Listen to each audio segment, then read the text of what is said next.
Happy Wildcat Wednesday to one and all. Ladies and gentlemen, boys and girls, and children of all ages, welcome to the program. My name is Rich Herrera. That, of course, is my trusty sidekick and your update anchor, the Dragon Ball. Thank you for joining us on this Wildcat Wednesday. It's all brought to you by PGA Tour Superstore. Hope everybody's having a good day. I know I am. Wildcat Wednesday is my favorite day of the week because we get to talk about and just take a step back and look at what makes the University of Arizona so great. So, in honor of the NFL Draft coming up this week, we're going to go into our vaults today and pull out a couple special interviews talking about what it means to be an Arizona Wildcat and what alumni take away from the football program. So, Dragon Ball, who are we pulling today out of the vault today for Wildcat Wednesday? Because I know one of them's, I actually know both of them I'm pretty proud of. Right. The first one that we have is Brandon Manumaleuna. Wow. Yeah, we have him. We're going to pull him back from the vault. And then also, we got someone who will be entering the NFL draft this season, one Mr. Stanley Berryhill III. Stanley Berryhill III. So we'll have those for you coming up on Wildcat Wednesday. And of course, it's Wednesday, so the voice of the Wildcats, Brian Jeffries, will stop by the program today as well. Plus, we'll take your telephone calls. And I'm going to be quite honest. I told you people that listen to the program on a daily basis, I was going to be completely transparent. You know what? After doing this for 28 years, do I look that old that I've been doing this for 28 years, Dragon Ball? I wouldn't say. You better be careful. I wouldn't say that old, no. You better be careful. I wouldn't say that old. I wouldn't say that old. Okay, good. But I have done this long enough that I'll be candid with you, and I'll probably be brutally candid and honest with you. I didn't like yesterday's program. Yesterday's program, we kind of jumped all over the place and really never delved into anything, of substance, so I apologize. We're going to do a better job today on the show. So, again, listen, there's days where I'll tell you, we're going to have a great show for you. There's days where I'm going to tell you, today's show is not going to be that good and I'm going to have to grind. There's days where I'm going to tell you, listen, we got to do a better job. So I hope you appreciate the brutal honesty. Today, I want to do a better job of the program. I also want to make sure that you guys get a chance to sound off and chime in as well. And like I said, I didn't do a very good job of that yesterday. Let's improve on that today. I do want to take telephone calls. And listen, I don't give out the number just because I want to give out the number. I don't give it out just because. I give it out because what I'm doing is I'm saying, hey, listen, I would like to hear your opinion as well. I want to get the sports fans' opinions here at Tucson. So it's not just me standing here talking. I can do that all day long. And sometimes I do when it's something that I want to get off my chest. But there's other times where I want to hear from you. I want to get your thoughts. I want to get your feedback. I want you to teach me something. So I'll give out those telephone numbers of 520-848-1290, 520-848-1290. You can email me, studio at wildcatsradio1290.com, studio at wildcatsradio1290.com. And I can't figure out how to have people text us, but we'll work on that coming up in the next couple of weeks. So, again, number for you to join us, 520-848-1290. When I do the CBS Network show, I'm back on the network on Friday night, the late night shift on CBS. I give out the number incessantly. We get wall-to-wall telephone calls for 4 hours. Sometimes I'm remiss at giving out the number here. So, Dragon Ball, can you please remind me to give out the number a little bit more so we can generate more telephone calls and get more feedback from the fans here in Tucson? Absolutely. I'll go ahead and I'll make sure to do that for you. All right. So if you've got like an electric shock collar, maybe a cattle prod. Have you ever been hit by a cattle prod? Not myself. I've never been. I've never misbehaved enough to be needed to hit with the cattle prod. My grandparents lived in a cattle farm, and one time my uncle brought the cattle prod home, and he thought it was funny to walk around and poke all the kids with the cattle prod. It hurts. Yeah, I wouldn't doubt it. That sounds like it's not necessarily the greatest of times. So if you want, I can bring the cattle prod here and just. I'll take a hard pass. No, I said maybe you. No, I didn't say I was going to go at you. Maybe well, me. Even doing that to other people, I don't think I would necessarily be too enthusiastic about it. You're just too kind-hearted of a man to do any of that. By the way, the studio is sponsored by our friends at Casino del Sol, Sol Sports Bet Easy, Win Big, Bet Local. All right, big story of the day for everybody. The revolving door keeps revolving at McHale Center, not just here at McHale Center, but really everywhere in college basketball and college sports at that point. Shane Noel is jumping into the transfer portal after not playing much last year at the University of Arizona. He didn't make it into the rotation, had limited minutes, saw Adama Ball get more opportunities than he did. I was wondering if he was going to jump into the portal, and early indications were that he wasn't, but now he is going to jump into the portal. And this becomes the silly season in college basketball. Because now everybody and their brother can jump into the portal with absolutely no repercussions. There's no stigma to jumping into the portal. So let's take the case of Shane Noel. How much did Tommy Lloyd have Shane Noel in his future plans? How much did Shane Noel have the University of Arizona in his future plans? I thought about this during the season, especially when Arizona played up in Washington, because we know about that huge Washington connection, Seattle to Tucson connection that we've seen. And we've seen, of course, Jason Terry was a big part of that. We saw Terrell Brown Jr. last year be part of that, and then Shane Noel this year is part of that. But when they were playing up in Washington and it got to be the end of the game, and I thought, okay, maybe here's a point where Shane Noel could come into the game, jump ahead of his spot in the rotation, and get some minutes in front of his friends and family that had come out.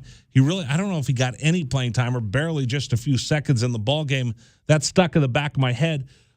How will Shane Noel feel about that, and will that spur him on to jump into the portal once we get past the end of the basketball season? Well, the answer is is given to us today. Yes, he is transferring.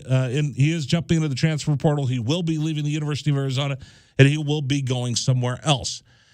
Now, the reason I say this is the silly season, because this is the time where I got to come up with a better word for it, folks.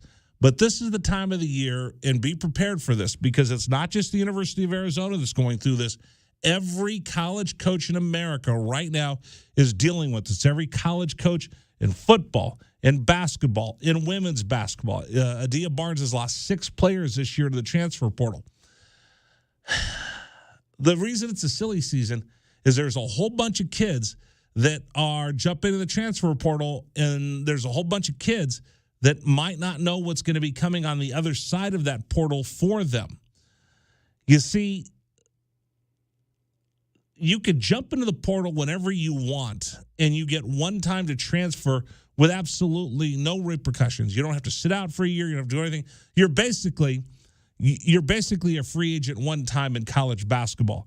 And is it right? Is it wrong? I don't know. That's where I want you guys to chime in. 520-848-1290, 520-848-1290.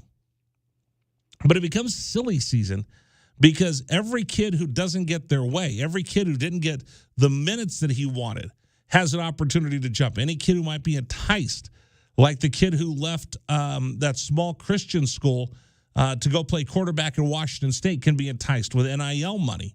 When you jump into the portal, they'll also promise you NIL money. It truly is the antithesis of what I grew up with, the antithesis of what you grew up with, the antithesis of what everybody's had forever and ever and ever when it comes to college athletics. I just want to get your reaction to this. 520-848-1290, 520-848-1290. Come on, seriously. How often does somebody ask or care about what you think? Most time people are telling you what to think and what to do. I'm going to ask you, what is your opinion? What do you think?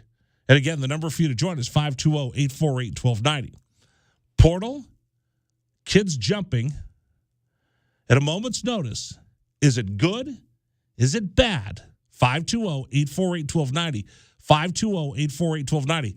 I will tell you right now, my opinion is it is both.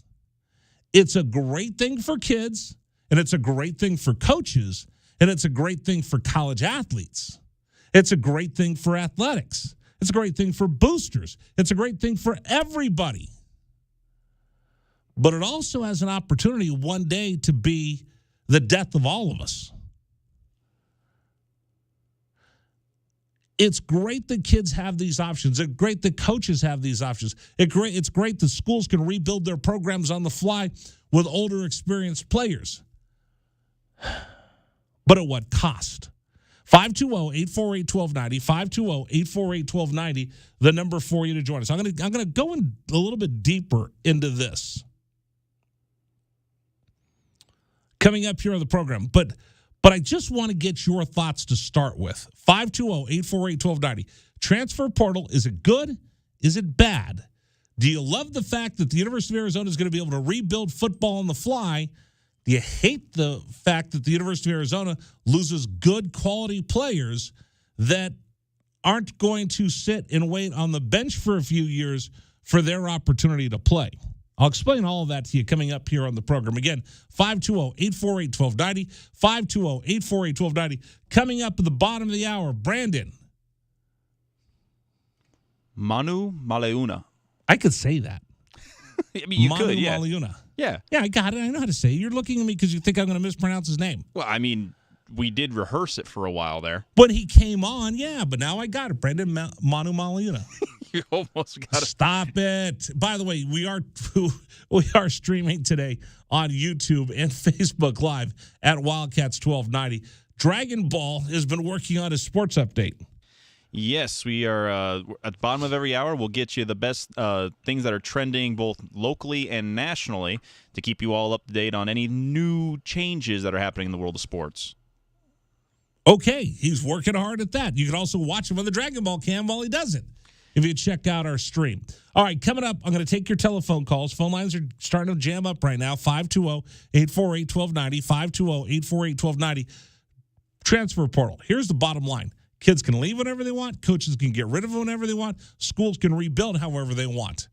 But is it a good thing when you really drill down? We'll discuss that coming up here on Wildcats Radio 1290. This is the Rich Herrera Radio Show. Now streaming on Facebook Live and YouTube at Wildcats 1290 and our website, wildcatsradio1290.com. Terry crosses middle, handed to Matherin between the rings. Over for Creasa. Checked by Campbell. High screen from Koloko. Creasa around it, drives right. Throw it for Koloko, who slams it down for two. Lamb set. And the pitch to Susak, driven out towards right field. That is going to get down for a base hit and go all the way to the wall. Casagrande headed for third. They're going to wave him around. He's coming home, and the Wildcats have tied it up.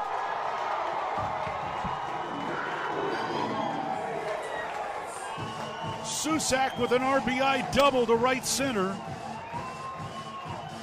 And we're still playing ball. Tied at 16 in the bottom of the 10th. Shot blocked by Koloko, who grabs it out of the air. Ahead to Dalen Terry, Arizona with the ball, minute 30 to go, and a 6-point lead. Juzang working right, drives to the bucket, put up, blocked by Koloko, grabbed by Larson. Arizona ball, 38 seconds left. For Bernard, goes right, blocked by Ballo, grabbed by Matherin.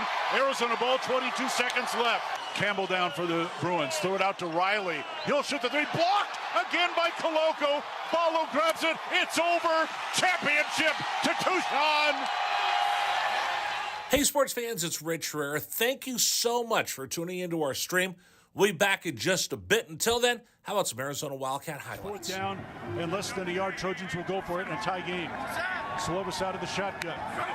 Step to his left. Step to handoff. Into the backfield and drop.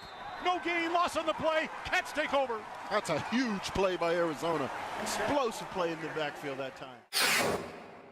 Shot blocked by Koloko, who grabs it out of the air. Ahead to Dalen Terry, Arizona with the ball, minute 30 to go, and a 6-point lead.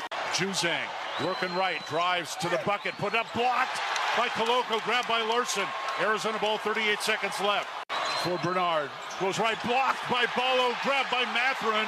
Arizona ball, 22 seconds left. Campbell down for the Bruins, throw it out to Riley. He'll shoot the three, blocked again by Koloko. Ballo grabs it, it's over. Championship to Tucson. Dalen Terry quickly the other way, out to Tabellas, down the lane to throw it down with the left hand. Look out. The locomotive slams it home. Hey, sports fans, it's Rich Herrera. Show will be back in just a little bit. Thanks for tuning into our stream. Until then, how about some great moments for the University of Arizona Wildcats? Fourth down and 2, Arizona. Down 14-0. Wildcats on fourth down this year are 12 of 20. Offset backfield. Plummer to throw the ball, throwing towards the back of the end zone, and it's caught. Touchdown, Arizona. Oh, did they need that? My goodness. Booby Curry had to leap in the air to take the ball over the top of the defender, and the Cats are on the board. ASU with the ball. Down by 11, so they have to go. Steal by Koloko. He's going to drive the other way and slam it home, and foul by Lawrence. Why Lawrence contested the big man, Christian Koloko, with defensive steal and flush. Lawrence picks up his third foul. Big guys love to play point guard. Koloko looked like what, driving down that was from mid-court. 3-point lead again for TCU. Down to 30 seconds left. Matherin with the ball for the Wildcats.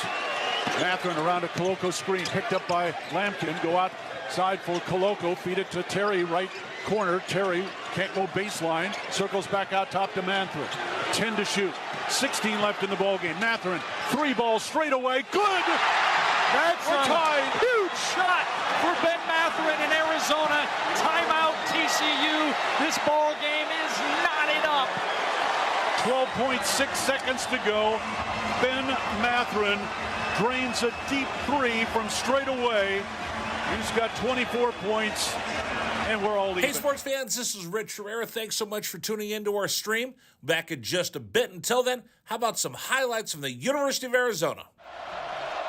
McLeod's going to line up under center. Wiley, the running back. Receiver either side. 2 tight ends. Oregon, 5-man front. They shift. Play fake, rolling right. McLeod looking to throw. Going deep. Down, trying to find Berryhill. Makes the catch inside the 25-yard line. Still loose inside the 15. First down, Arizona. What a play by McLeod. He was smacked, but he had the presence of mind to know where Berryhill was. He threw the ball. He underthrew the ball, and Berryhill was looking back at it and made a great play on the ball. An amazing play by Jordan McLeod. Brown will take the snap a yard deep in the end zone. Straight back to throw. Has some time. Steps up in the pocket. The Wildcats have got him for a safety. Second safety Arizona has recorded this season. It's a 24-12 ball game, and the Cats will get the ball. That's big Really time. on the field is a safety. Yes. That's big time by Arizona. That time defense did a great job of just closing the pocket from the inside, and then the pressure on the outside by Hebert. They just got him. They just got there. They won their blocks that time. Rich Herrera with you. Thanks for joining us as we come to you live from the studios of Wildcats Radio 1290. Program today brought to you in part by Trajan Wealth. 321. Sorry, got to get myself organized here. Number 321-4100, 321-4100. You go to TrajanWealth.com, TRAJANWealth.com. You know what I bought today, Dragon Ball? What'd you get? A lottery ticket. $425 million. Potentially. Oh, no, I'm going to win. Oh, okay. The drawing's tonight. I'm going to win. I bought a Mega Million ticket, and I bought one other ticket. Listen, if I've got to settle for the $20 million tonight, I'll take that pittance, and I'll come into work tomorrow. Oh, what a pittance. I know. But how long do you think I'd be able to hold on to all that money? Knowing you and your love of Vegas, probably not for long. You know, most people that win the lottery go broke, bankrupt. Oh, yeah. Most NFL players go bankrupt. Most professional athletes go bankrupt. Why? Because we know how to earn money or win money. We don't know how to handle our money. That's why you need a fiduciary that can sit down with you. I mean, I know so many ex-players that are broke, spent their money on stupid things, got involved in bad deals. They just didn't have somebody who had financial wherewithal to help them manage their money. They didn't have somebody to sit there and help them reach their goals. That's what they do at Trajan Wealth. They're fiduciaries. They help you reach your goals. Whether you win the lottery tonight or you want to take care of your family's future, I would call them 321-4100, 321-4100, or go to TrajanWealth.com, TRAJANWealth.com. Advisory services offered through Trajan Wealth LLC and SEC registered investment advisor. All right. Number for you to join us is 520-848-1290, 520-848-1290. Again, apologize. I didn't do a good job of including people in the program yesterday. I'll do a better job today. Transfer portal. Shane Noel, breaking news. Leaving the University of Arizona basketball team, jumping in the transfer portal. Dia Barnes had 6 players jump into the transfer portal. The transfer portal is the greatest thing to happen to college athletes, and it might be the worst thing to happen to college sports. I'll explain it in just a second, but I just want to get your reaction. As you look at the transfer portal right now, is it a good thing or a bad thing? It's a good thing when you get players to come play for you like Jaden DeLaura. Bad thing when you lose a great player like Shane Noel. Number for you to join is 520-848-1290, 520-848-1290. Our Turf, line 1. Bear down, welcome. You're on Wildcats Radio 1290. How are you?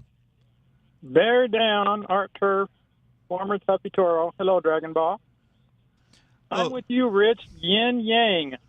Good only because if coaches are able to just go, and I think it's hypocritical if the student athlete can't go. Yang, I'm thinking more of the bad side, which is infrastructure.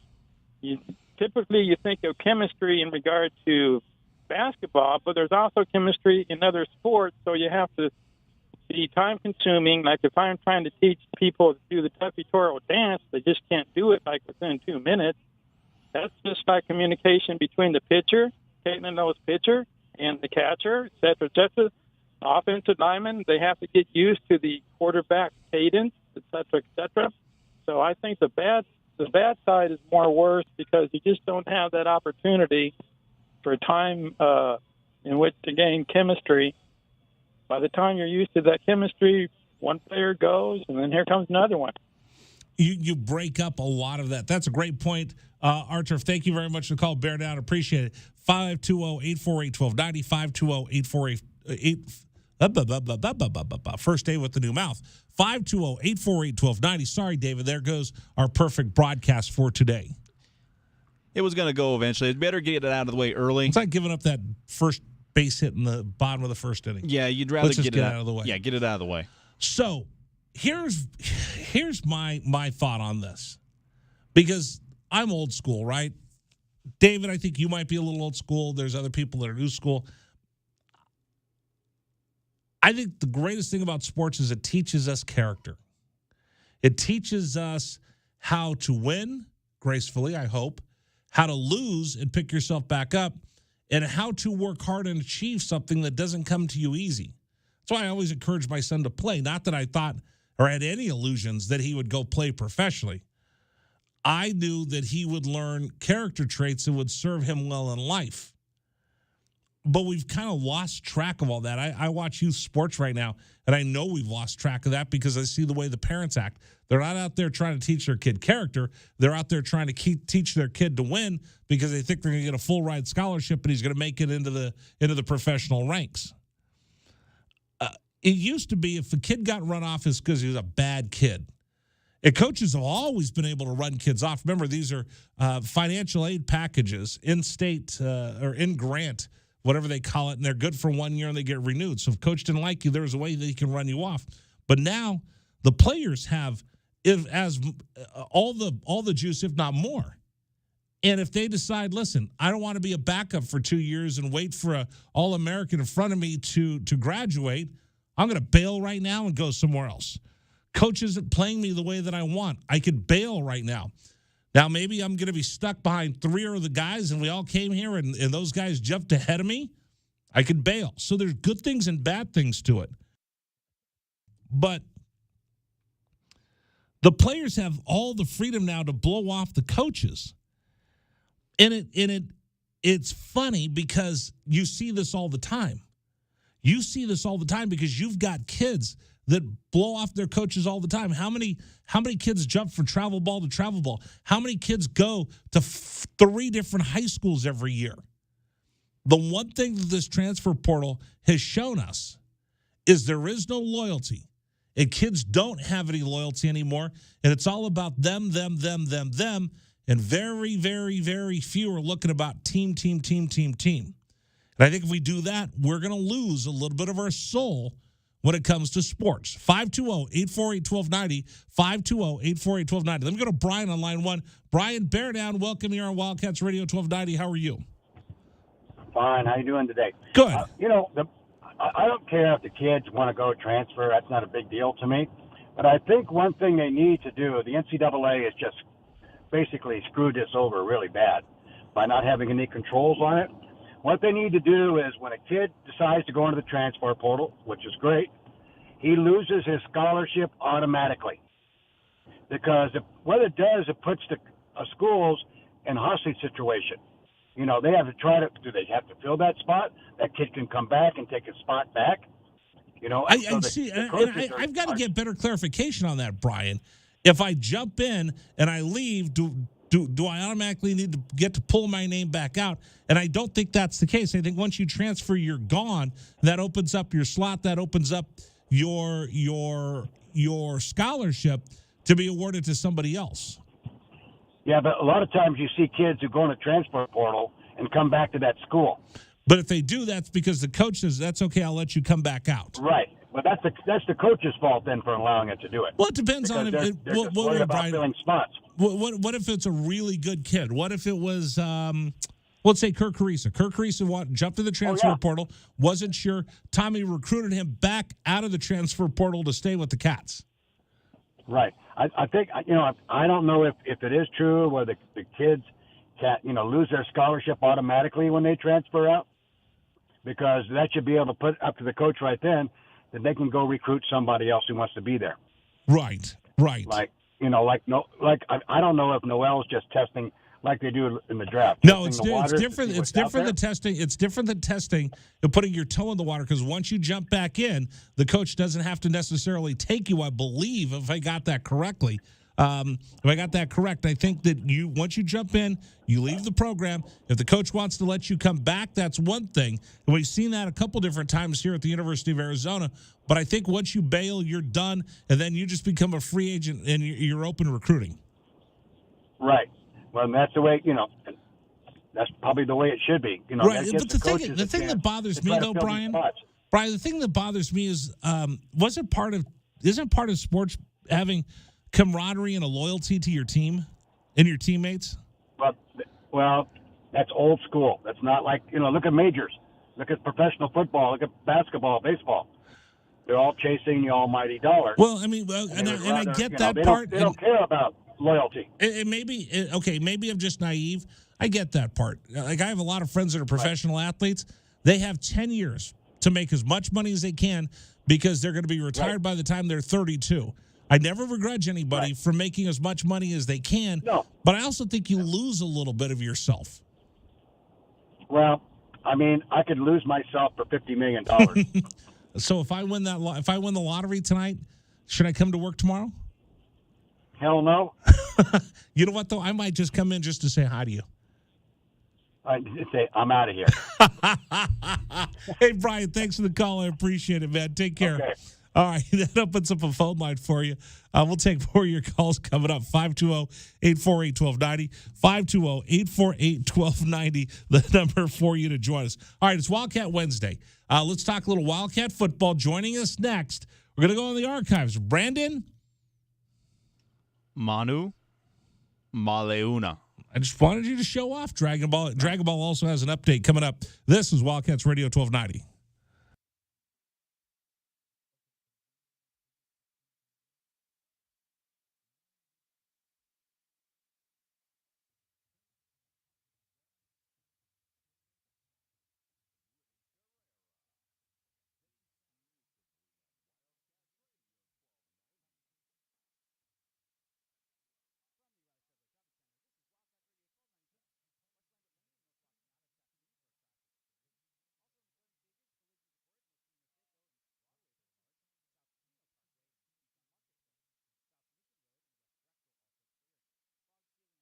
This is the Rich Herrera Radio Show. Now streaming on Facebook Live and YouTube at Wildcats 1290 and our website, wildcatsradio1290.com. Terry crosses middle, handed to Matherin between the rings.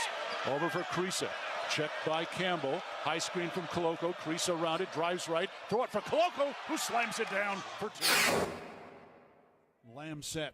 And the pitch to Susak, driven out towards right field. That is going to get down for a base hit and go all the way to the wall. Casagrande headed for third. They're going to wave him around. He's coming home, and the Wildcats have tied it up.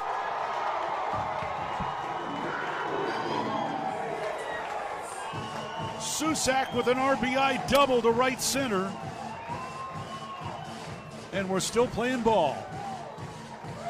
Tied at 16 in the bottom of the 10th. Shot blocked by Koloko, who grabs it out of the air. Ahead to Dalen Terry, Arizona with the ball, minute 30 to go, and a 6-point lead. Juzang working right, drives to the bucket, put up, blocked by Koloko, grabbed by Larson. Arizona ball, 38 seconds left. For Bernard, goes right, blocked by Ballo, grabbed by Matherin. Arizona ball, 22 seconds left. Campbell down for the Bruins, throw it out to Riley. He'll shoot the three, blocked again by Koloko. Ballo grabs it, it's over. Championship to Tucson. Hey, sports fans, it's Rich Herrera. Thank you so much for tuning into our stream. We'll be back in just a bit. Until then, how about some Arizona Wildcat highlights? Fourth down and less than a yard. Trojans will go for it in a tie game. Slovis out of the shotgun. Step to his left. Step the handoff. Into the backfield and drop. No gain, loss on the play. Cats take over. That's a huge play by Arizona. Explosive play in the backfield that time. Shot blocked by Koloko, who grabs it out of the air. Ahead to Dalen Terry, Arizona with the ball, minute 30 to go, and a 6-point lead. Juzang working right, drives to the bucket, put up, blocked by Koloko, grabbed by Larson. Arizona ball, 38 seconds left. For Bernard, goes right, blocked by Ballo, grabbed by Matherin. Arizona ball, 22 seconds left. Campbell down for the Bruins, throw it out to Riley. He'll shoot the three, blocked again by Koloko. Ballo grabs it, it's over. Championship to Tucson. Dalen Terry quickly the other way, out to Tabellas, down the lane to throw it down with the left hand. Look out. The locomotive slams it home. Hey, sports fans, it's Rich Herrera. Show will be back in just a little bit. Thanks for tuning into our stream. Until then, how about some great moments from the University of Arizona Wildcats? Fourth down and 2, Arizona. Down 14-0. Wildcats on fourth down this year are 12 of 20. Offset backfield.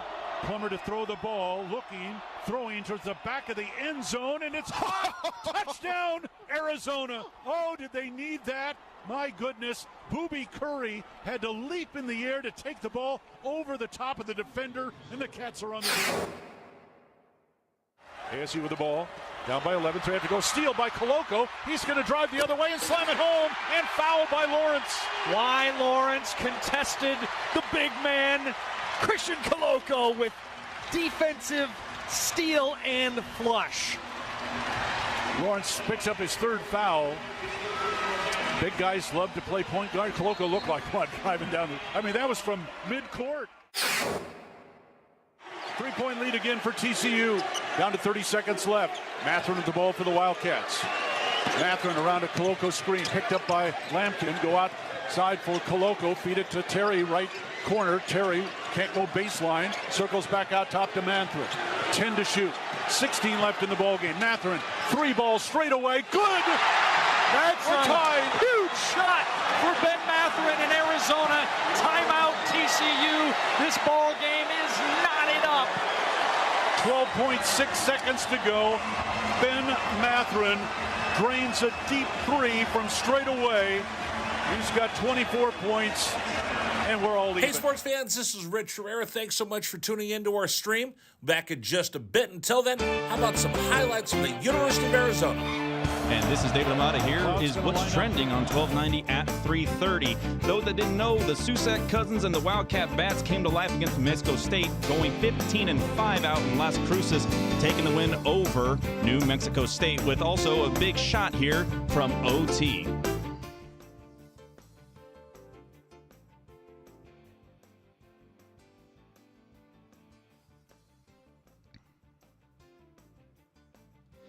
Also, on top of that, you had the Arizona men's golf team finishing out at 11th over at the Pac-12 Golf Championships. Washington takes the crown in the Pac-12. In national news, the Chicago Bulls facing elimination tonight also rule out Alex Caruso, while they're also missing out on Zach LaVine, who entered health and safety protocols yesterday. And another hit batter for the New York Mets. That's their third hit batter this season. Chris Bassett says that he blames the MLB for the new baseballs as a part of the problem. Those are what's trending in sports. This is what's trending in local and national news. We now send it back to the Rich Herrera Show.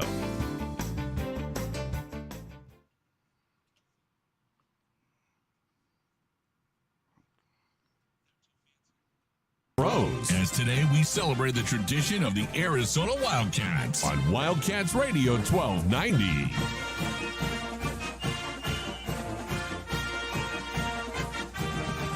This is the home of Arizona Athletics, Wildcats Radio 1290.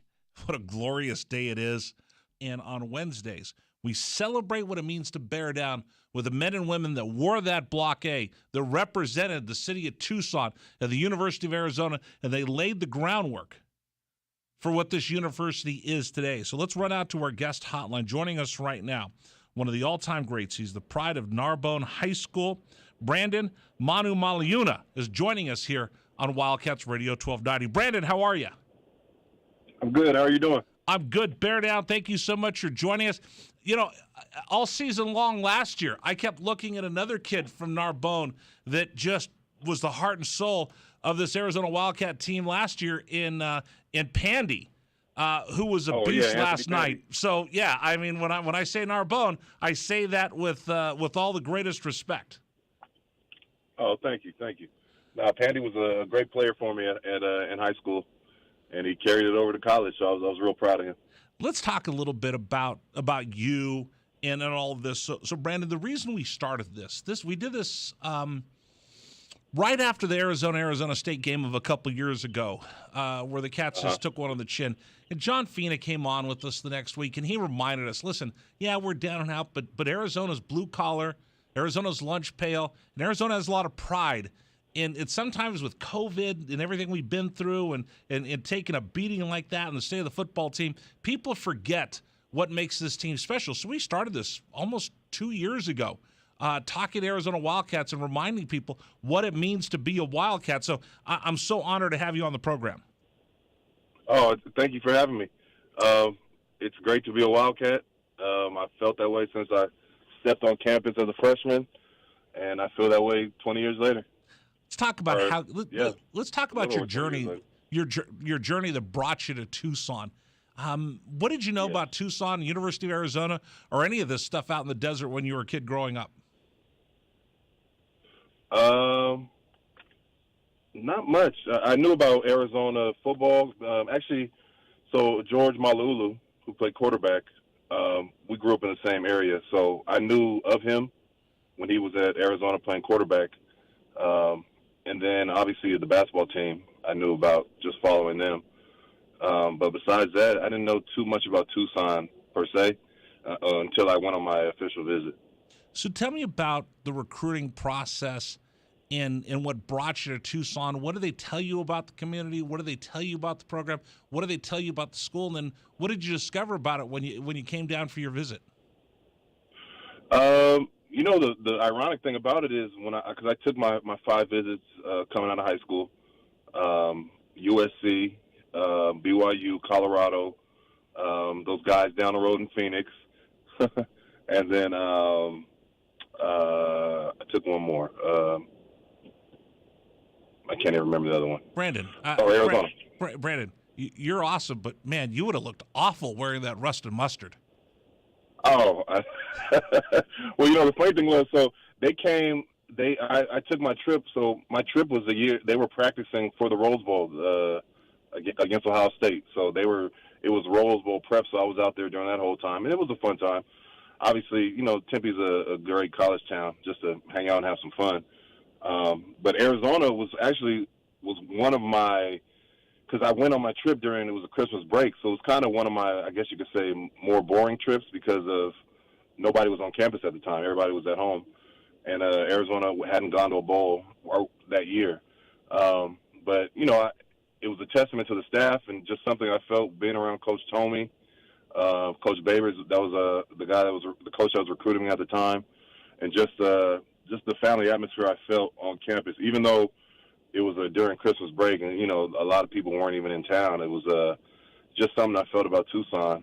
And I just felt I had a opportunity to contribute right away, as opposed to, you know, some schools may want you to redshirt and, you know, those things back then, which was more of a thing back in the 90s, was redshirting as a freshman. So I ended up picking Arizona. It was probably one of the best decisions of my life. You know, obviously being from LA, you can always go to SC, and that's a big thing here. And then my sister was at BYU at the time, so I took a trip there.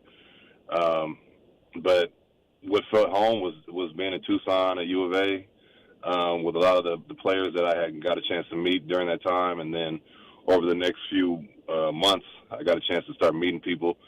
And it was a great decision. I was happy I did it. Brandon Manu Maliuna is joining us here on Wildcats Radio 1290. Talk to us about how tough the recruiting was, because, again, and I try to explain to folks that might not understand Southern California CIF football. I mean, the place you went was just a factory, and most of your teammates probably went on to play for the Trojans and the Bruins and a lot of other top-flight college football teams.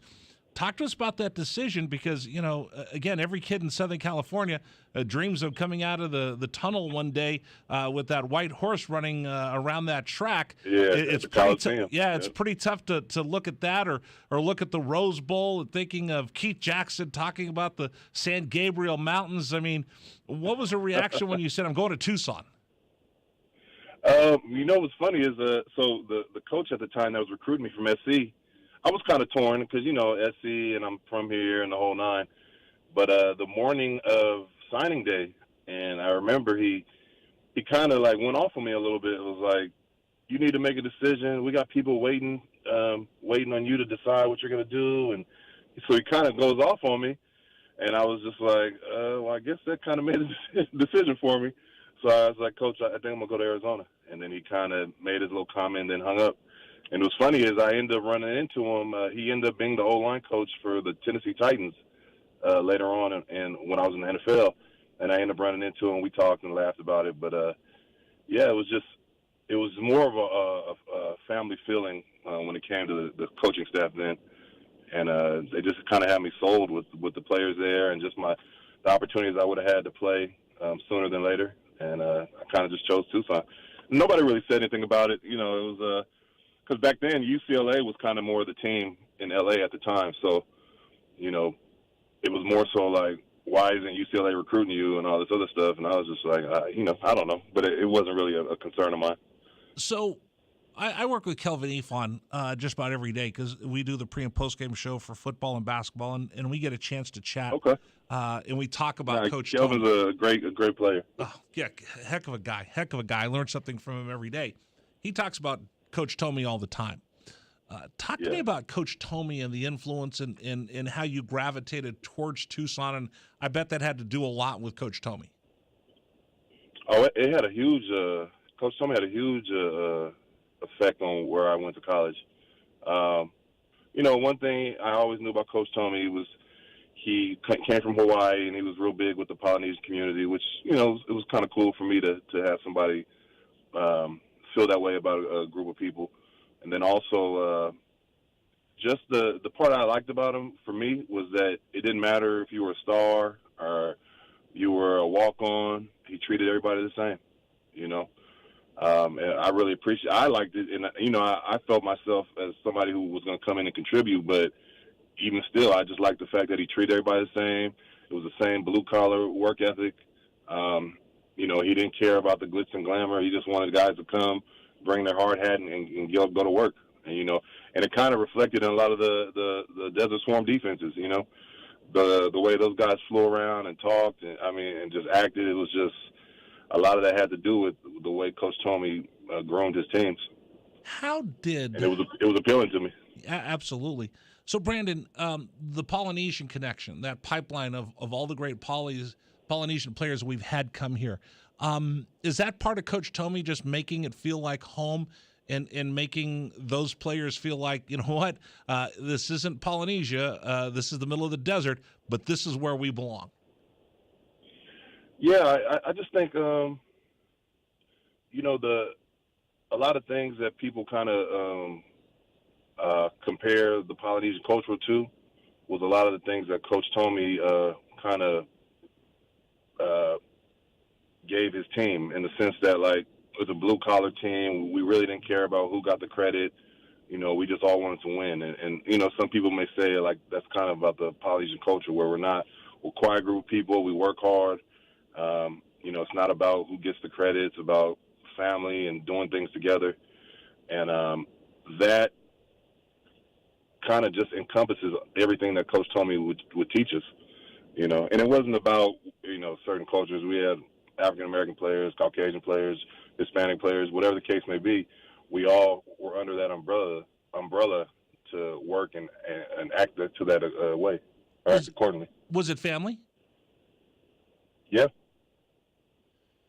Wow. I'm just getting chills thinking, and I never got a chance to spend time with Coach Tomey. I spent time with Coach Smith before him, but not Coach Tomey, and I love hearing these stories about Dick Tomey. So what's your favorite memory? What's your fondest memory of your time here in Tucson?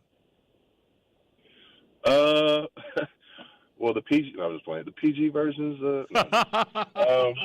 Hey, we do the pregame. We do pregame shows from the old Wildcat house. It's now Brother John's Beer, Bourbon, and Barbecue. And Glenn Howell and Kelvin Efon look at each other like, "Oh man, if these walls could talk." Yeah. Now, let me think of. We had some fun moments, but I will say, like, a moment that kind of. I was actually talking to one of my. I don't remember, Ina Iusu. He played back on those teams. We were just kind of laughing at some of the stuff that happened in Tucson. And we were talking, I had a concert on campus. It was a Wyclef Fuji concert back in like 99, 2000, around there. And it was during spring ball. So, with spring ball, you have those 6 a.m. practices.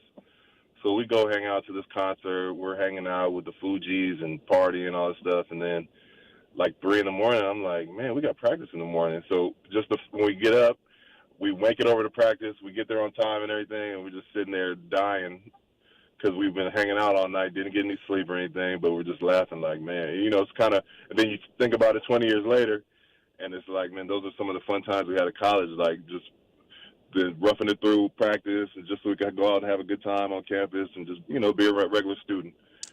That is outstanding. We're talking right now on Wildcat Wednesday. Again, every Wednesday we talk with the men and women that wore the blockade and created the culture that we have here in Tucson. Brandon Manu Maliuna joining us here on Wildcats Radio 1290. Brandon, we ask everybody this, and again, this all comes down from FINA. What does it mean to, or let me start with this. How did coming to the University of Arizona influence your life and make you a better person? Well, I think, I don't know, and this is necessarily Arizona per se, but, just experiencing, adult experiences, being away from home, having to go through, maybe incidents on campus. I got in a car accident. It was like my freshman year, things like of that nature. It just kind of helped me. The environment just kind of helped me be more mature as a adult. You still kind of, I guess people use the phrase, you take the pacifier out your mouth or whatever, but it really forced me to be an adult, to be a man. When it came to taking care of my business, whether it was on campus, being accountable, whether it was with football or, to my teammates, really having to make decisions.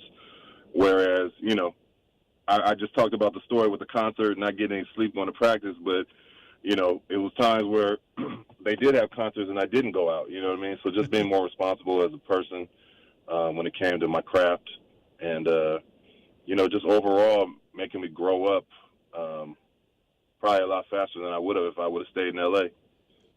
We ask everybody this as well. What does bear down mean to you? Well, Well, I mean, the short version, it just means, it's like one of those things, ball your fist up and get ready to fight, It's not necessarily promoting the fighting, but it's just the part that, you're not going to take any mess from anyone. You're not going to back up. You're going to stand your ground, and you're going to fight in what you believe in and who you're with. And that was one thing I always try to put my teammates first. And, but that encompassed that, like putting the team before your own goals and your own self. No. And for me personally, doing that, I ended up being able to carve out a pretty long career because of putting the team first. And I was a firm believer that Arizona kind of bear down, and the university kind of put me in that thought process to even think like that. Did you ever use that as a mantra or help you get through when you had to grind in the National Football League, or now that you coach high school football in Southern California? Do you ever use that with your kids and just look at them and just kind of pops out, bear down, and you have to explain to the kids what it means? Well, you know what? Some of the kids, like I have like 3 kids in my program that have Arizona offers. So it's good to when I relate to those 3 kids, and I kind of say it to them, and they kind of look at me, and I'm like, and I have to explain to them like what it means and all these, and because a lot of schools have their hashtags and whatnot. So kids they kind of take it for granted and don't really think about the meaning. I'm like, nah, this is what, if you possibly go to Arizona, this is what bear down means. This is how we feel. This is why, people who go there act the way they act. So with those kids, I do, not necessarily for the other players, but I do have something similar to go along with those kids to kind of make them bear down. Like I said, it's time to go to work. It's time to fight for each other. It's time to ball those fists up and take care of business.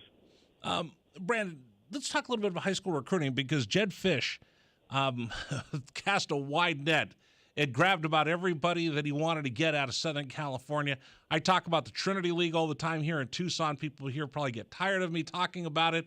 But he went out and got all those kids from Servite. He got kids from Mater Dei and St. John Bosco and all these different high school football programs down there. How active have you seen the Cats down there recruiting? And what's the reputation with Jed Fish and his recruiting practices down in Southern California? I think they're kind of, some of the kids that they got from California. And, I've been able to see these kids in person. They're hell of a football players. So they did a heck of a job coming into Southern California to pull out these kids, especially with, the Lincoln Riley tidal wave kind of coming right now. For them to come in here and pull out the kids that they pulled during that little time, I think it's amazing. I think Coach Fish knows what it takes to win. I think he's putting pieces in place to be successful. I was actually at the BYU game in Las Vegas, and I saw a lot of positive things. I just think the biggest thing right now, obviously, for college football or football in general, the trenches are always going to be a place where you always want to feel like you have the upper hand. So I think they're making the positive changes in all the areas that they can right now, and just steadily beefing up. And I think they're going to do well. Surprise a lot of people. Remind me, you're coaching in Lawndale, California now, right? Correct. Which high school? Lusinger High School. Okay, Lusinger High School. Because, again, I talk to people, so don't get mad at me, Brandon, but I was a get-back coach at Cathedral Catholic down in San Diego for Sean Doyle. Yeah, we played you guys. Yeah, absolutely. I was an offensive coordinator at Narbonne at the time. Yeah. We played you guys twice. Actually. Yeah, and my son played on the first team, and then I was the get-back coach on the second one. Now, you didn't have to worry about my son. He was like the fifth-string quarterback, but still. We get to see all of those. And I still talk to all the coaches down there, and I talk to a lot of the people in San Diego County. There is such a treasure trove of football between where you are, between the Trinity League, between San Diego, and it just seems like it's ripe for the picking for the Cats to come in there and get some guys that fill that blue-collar type of player that we look for here in Tucson. Oh, I agree. And you know what? And I always like I respect Texas football. I have a great amount of respect for Texas football, for football in Northern California. Arizona football is doing amazing now. But if you look at just the roster of some of the teams when I was in college, and what was the 1998 team, the 14-1 team, Right? Or 11-1 team. I'm sorry. A main part of our roster, a big part of our roster was, California. You know what I mean? So even though it's so many people in California, I have a hard time like making tiers with kids out here. Everybody wants to say, well, this kid is this tier and this kid is this tier when it comes to California. But there's so much talent out here. You can find a Dennis Northcutt out here, and then he ends up being an all Pac-10. You can find an Ortiz Jenkins out here, and he ends up being an all Pac-10 player or Pac-12.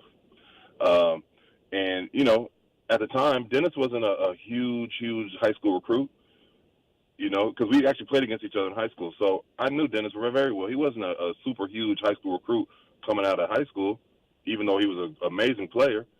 But Coach Tomey found him, brought him to Tucson, and you saw what he was able to do.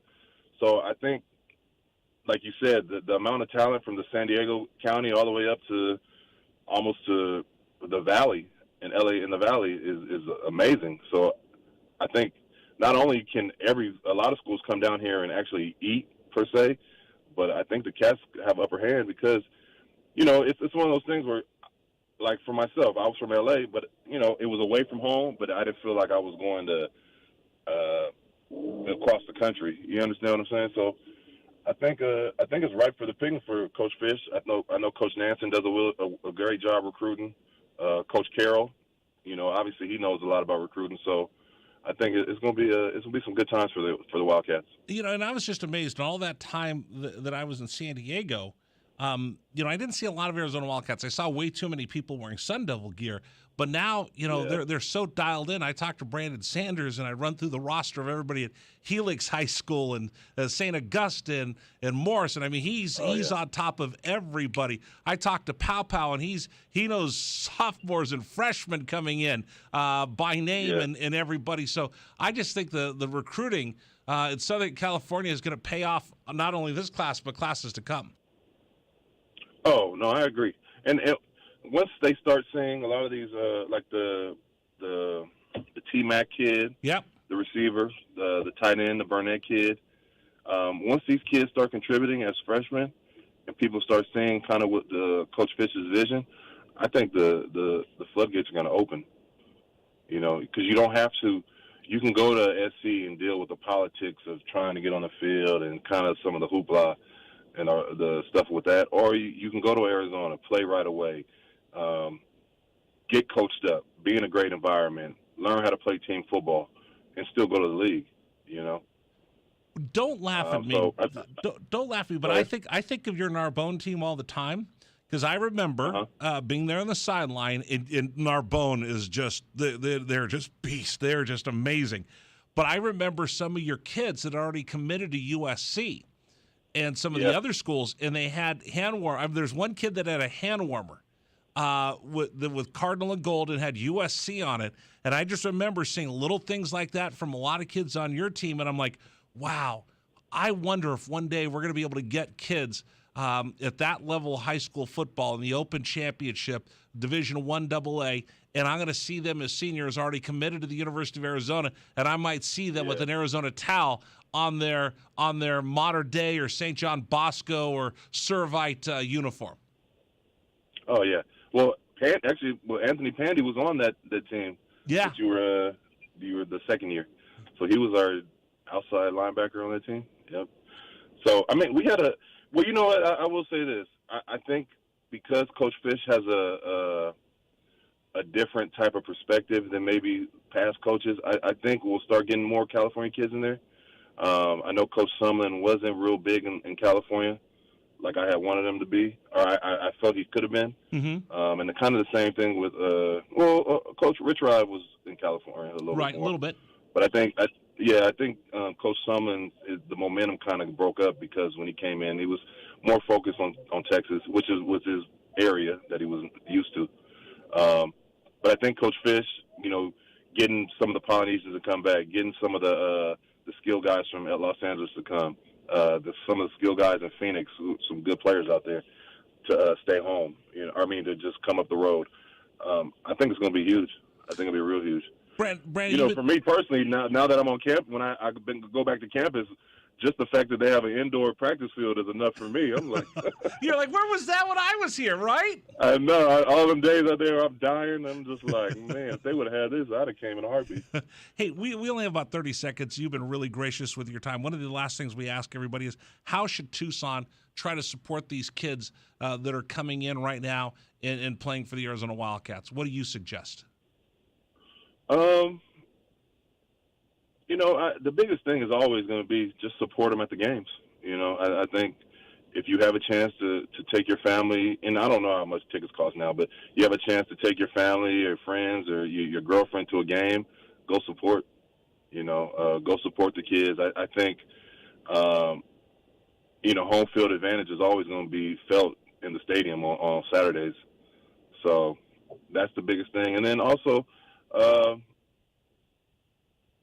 that's it, really. Just come out and support the team. I think, I was watching the basketball game a couple of days, or maybe last week, and just the atmosphere at the McHale Center was crazy. Just seeing all the lights and everything, and I was just like, man, we got to get that for football. But I think we're right on the verge of exploding in that realm. Absolutely. Brandon, thank you so much for joining us. Bear down, I appreciate it. And I'd love to have you come back on the program and talk more Arizona football. Oh, anytime. Thank you for having me. Absolutely. And Bear down as well. Bear down. Thank you so much. Really appreciate it. Take care now. Okay. Bye-bye. Brandon Maliuna joining us here on Wildcats Radio 1290. That was special. This is the home of Arizona football. We are Wildcats Radio 1290. This is the Rich Herrera Radio Show. Now streaming on Facebook Live and YouTube at Wildcats 1290 and our website, wildcatsradio1290.com. Terry crosses middle, hand it to Matherin between the rings. Over for Creasa. Checked by Campbell. High screen from Koloko. Creasa around it, drives right. Throw it for Koloko, who slams it down for two. Lamb set. And the pitch to Susak, driven out towards right field. That is going to get down for a base hit and go all the way to the wall. Casagrande headed for third. They're going to wave him around. He's coming home, and the Wildcats have tied it up.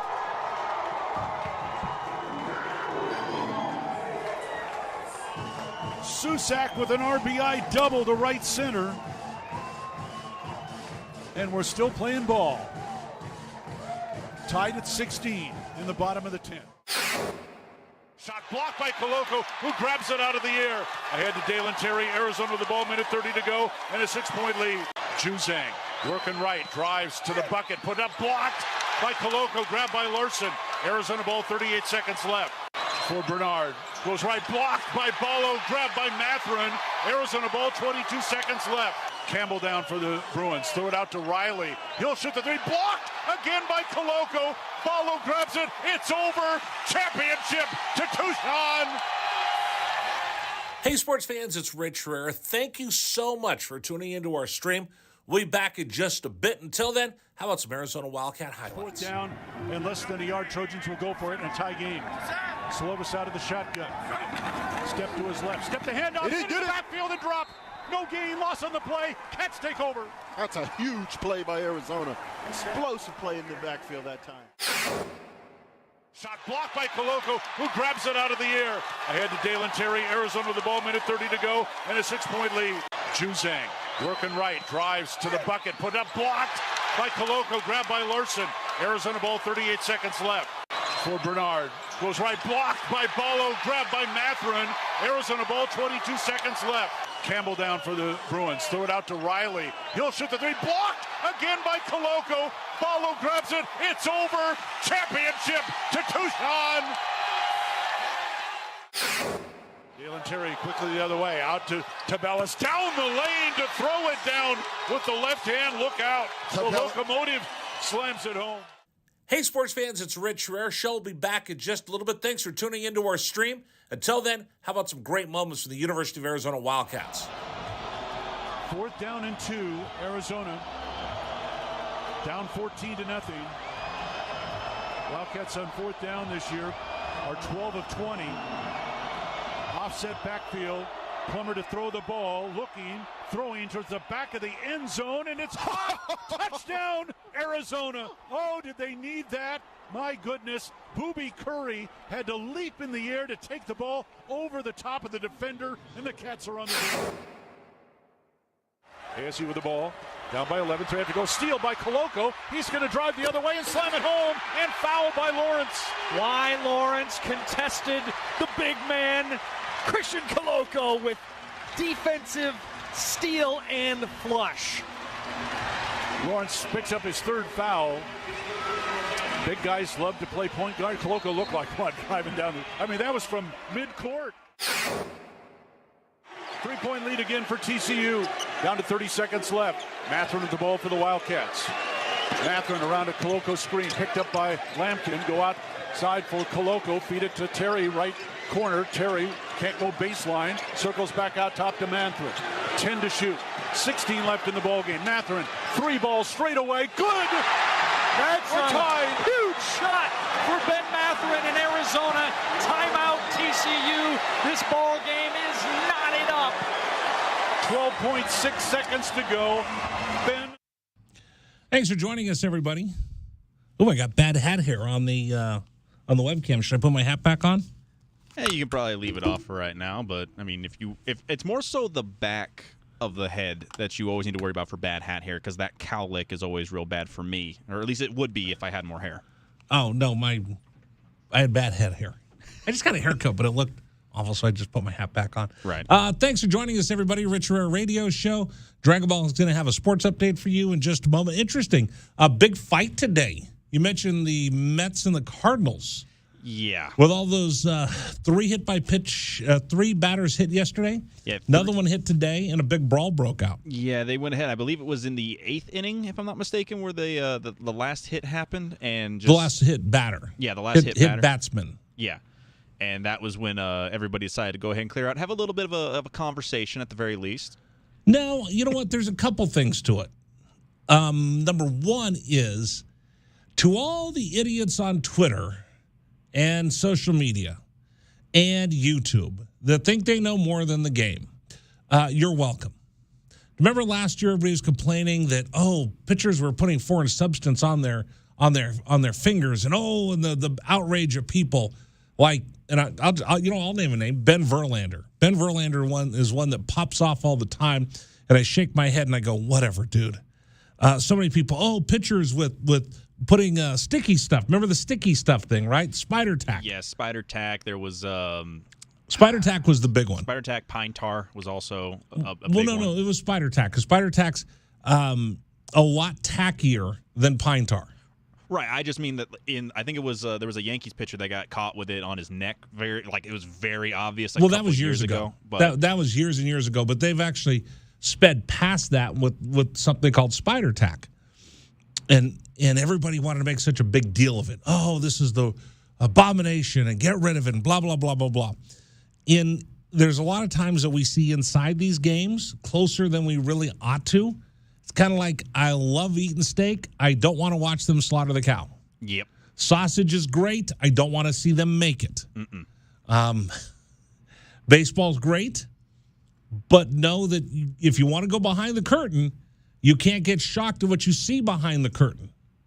So one of the things that it was kind of an unwritten rule, and you know what? These whole things about unwritten rules, I'm going to do a whole bunch on this on the weekend. On the national show, about the whole unwritten rule.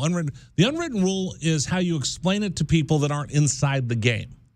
Once you're inside the game, you understand. Yeah. The unwritten rules are: don't be a jerk, don't show anybody up, don't make anybody look bad, and you're not going to get your butt kicked. So one of the unwritten rules was, all right, you know what? I know you can't put anything on the ball except for Delaware mud to rub up the baseball. Mm-hmm. But pitchers would put a little tacky substance on their fingers to throw the ball.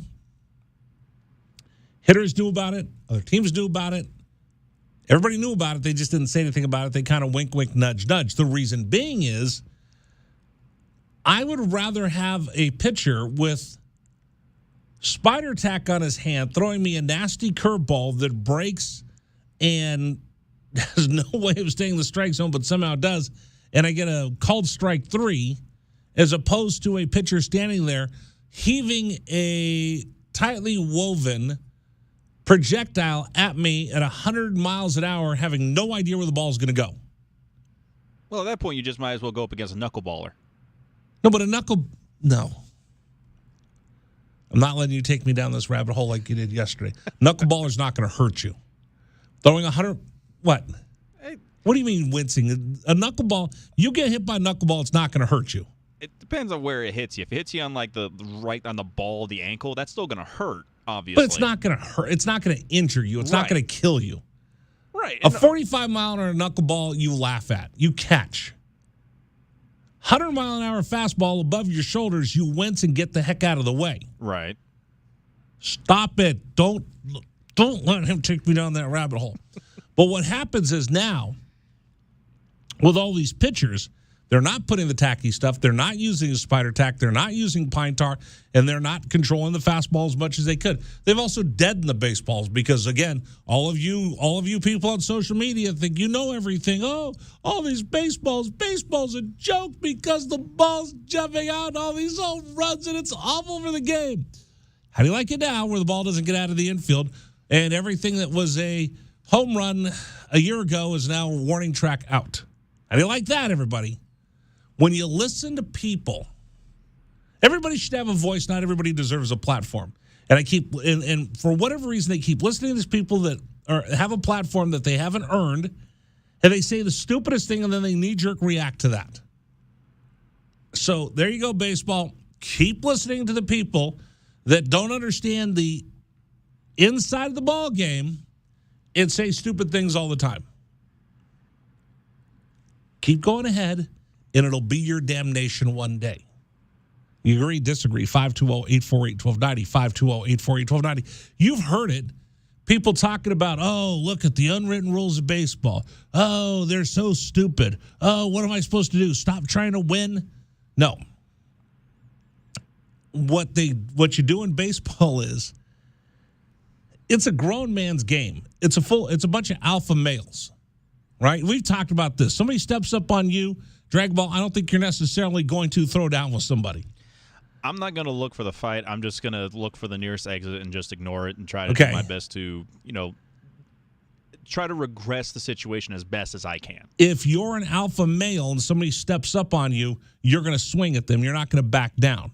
Baseball's full of alpha males holding either a projectile they can kill you with or a wooden club they could beat you to death with. And it's the one sport where I can't take my aggression out on the other person. Not unless you're Nolan Ryan. Without hurting them. Without maiming them. Nolan Ryan, that's basically what I just said. Right. Throwing the baseball as hard as I can and drilling somebody, I can maim you. I could kill you. I could take that bat and beat you over the head. Football, I get mad at you. I'm going to hit you. I'm going to go tackle you. Basketball, I'll dunk on you. I could do things to get back at you in the other sports. Baseball, the one that you can't. So if you want to keep ratcheting up the emotions and keep doing things like this, somebody's going to get hurt. And I love all these people that have never played the game, never covered the game, never been around the game, yelling and complaining. So there's a big deal with the Giants running up the score. I'm a San Francisco Giants fan. I enjoy watching the Giants. But I do understand that if you keep doing that, somebody's going to get hurt. If you're up by 7 runs in the 9th inning and you're stealing bases, someone's going to get hurt because the other team is not going to take very kindly to it. And the way they get back at you to tell them that they're not happy with you is to drill one of your players. That's the only way that you can retaliate, is by drilling somebody. And when you drill somebody, there's a good chance they're going to get hurt. I can retaliate in football by just smashing you, running the football down your throat, tackling you, hitting you, blocking you. I can retaliate that way. Basketball, I can retaliate by dunking on you or doing something else or giving you a hard foul. That's not going to maim you and kill you. Hitting you in the neck with a 100-mile-an-hour fastball could lead to a loss of life. That's why the game of baseball has always been, hey, just chill out. But that's why I was talking about this the other day. I didn't really get to the crux of it, but now I'm on this tirade that the whole thing about baseball is don't show the other guy up. You're up by 7 runs in the 9th inning, don't steal a base. That doesn't mean you're still not trying to win. That means that you're still trying to hit, you're still trying to get runners on, you're still trying to move them over. I'm just not trying to show you up by stealing a base and making a mockery of it. Nobody said don't try to win. Nobody said call the dogs off. Nobody said go up there and swing at 3 pitches and sit down so we can get this thing over with. They're just saying don't steal a bag that you don't need to. And as we keep throwing all these rules out the door, they've been there for 100 years for a reason. You want to live in anarchy? The Purge was a great movie, but I don't think I'd ever want to live inside The Purge. Would you? No. I never actually saw The Purge, but you know what I mean. You're not missing much. But I kids all the time talk about, The Purge, what a great movie. Yeah, it's a great movie. If you got to go wilding, what would you do when they come wilding at your house? It's a big difference, isn't it? Very much so. All right. Anyway, I just wanted to bring that up because you had mentioned in your update about the Cardinals and the Mets, I believe. Yes, and just so we're clear, if you're going to have a retaliation, it's because you're a very good team. If you give up 21 runs like my Pirates, yeah, there's no retaliation. It's just that you're that bad. Okay, stop it. I'm not letting you do this. I'm not letting you go there. Just stop right there. No need to even comment on that. Trying to drag me down. See, now I figured it out. You keep throwing up these roadblocks trying to dissuade us from where we're going. It's more so speed bumps, if anything. Well, what do you mean the 21 runs? Well, because, again, the Pirates, I think it was like last week or 2 weeks ago, they gave up 21 runs against the Cubs. Right. And, yeah, there was no hitting of a pitcher, hitting of a bat or anything like that. It was just the Pirates pitching was just that bad. Wait a second. See, again, here's one where you're looking from the outside. Were the Cubs hitters teeing off on a 3-0 pitch? Were the Cubs base runners trying to steal a bag when they're up by 19 runs? No, but I'm just saying. Okay, so then there's no reason to retaliate. Right. But they're still swinging hard because there's meatballs going down the middle. No, wait a minute. There's a big difference between that. You never stop trying to hit. Right? And that's what I'm saying, is that when you're just bad and you give up 21 runs, there's no chance for retaliation. I just want to hit you sometimes so bad with a baseball. Giving up 21 runs in one ball game does not mean you're a bad baseball team. It happens to everybody. Every team is going to get beat 20-0 this year. It happens. Now, are you consistently bad for the Pirates? Yeah, it's a bad baseball team. But that doesn't mean just because you gave up 20 runs, you're an awful team. It's just you had a bad day and you had no pitching and they beat you up. Because chances are, my dad always used to say that, save some of those runs for tomorrow. You'll need them. Yeah, you need to spread your runs out. Right. So, again, the bottom line is, here's the deal in baseball. It's not cool to steal a bag when you're up by 9 runs in the 9th inning, but you never stop trying to hit the ball as hard as you can. There's a subtle nuance that I don't think people understand or want to understand because we all like being outraged. Right. All right. Be quiet. 520-848-1290. 520-848-1290. We'll talk a little bit more about that. I do want to get to this. I do want to get to a story that we were talking about yesterday. It just kind of broke during the show. The head of the NCAA is leaving. Good. I'll tell you why next. This is 1290. This is the Rich Herrera Radio Show. Now streaming on Facebook Live and YouTube at Wildcats 1290 and our website, wildcatsradio1290.com. Terry crosses middle, handed to Matherin between the rings. Over for Creasa. Checked by Campbell. High screen from Koloko. Creasa around it, drives right. Throw it for Koloko, who slams it down for 2. Lamb set. And the pitch to Susak, driven out towards right field. That is going to get down for a base hit and go all the way to the wall. Casagrande headed for third. They're going to wave him around. He's coming home, and the Wildcats have tied it up.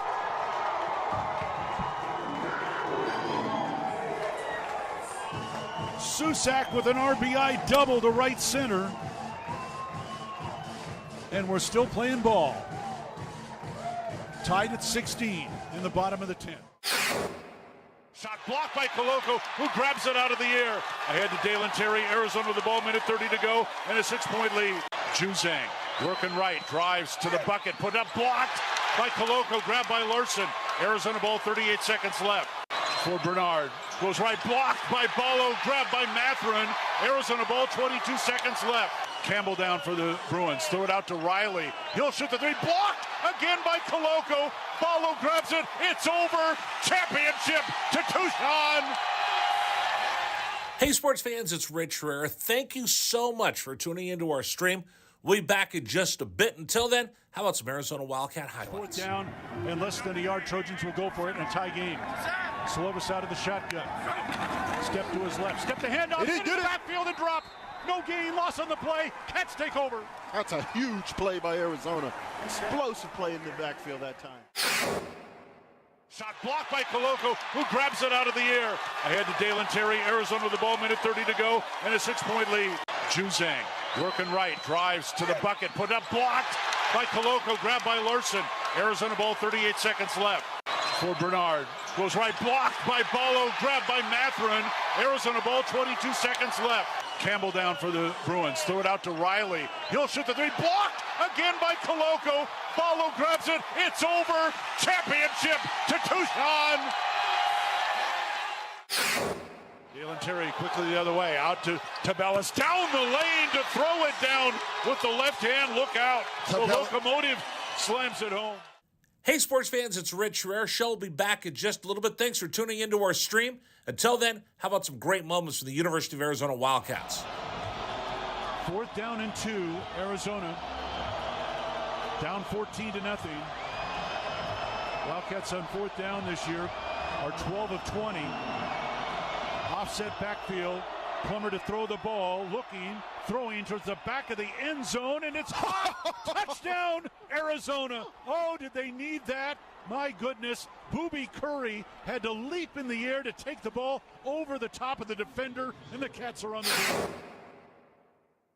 ASU with the ball, down by 11, 3 have to go, steal by Koloko. He's going to drive the other way and slam it home, and foul by Lawrence.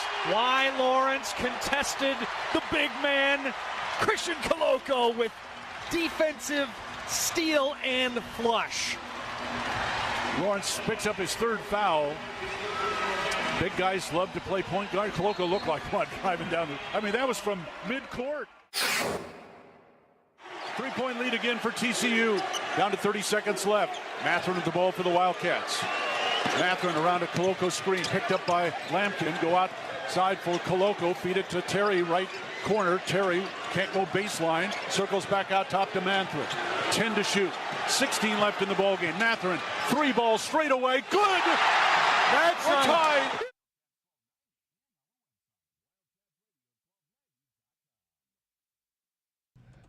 All right, breaking news. Arizona's women's golf team announcement just came out, selected for the NCAA regionals in Albuquerque. They'll be the 4th seed. So congratulations to Laura Ianello. 29 consecutive seasons the Arizona women's golf team has gone to the NCAA regionals. That's pretty remarkable. Number for you to join us, 520-848-1290. 520-848-1290. The number for you to appear on the program. If you want to comment, if you want to comment or you disagree with me on my take on the unwritten rules in baseball, love to hear from you. 520-848-1290. 520-848-1290. Again, I think there's so many times that I keep hearing all these pundits and people that haven't been around the game, and they make all these comments, and they become thought leaders in a vacuum. Oh, there's all these home runs and it's cheap in the game. All right, what are you going to do? Let's deaden the ball. Well, now I don't have enough offense.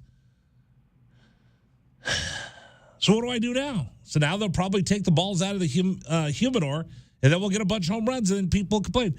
I still think people just like to complain for the sake of complaining.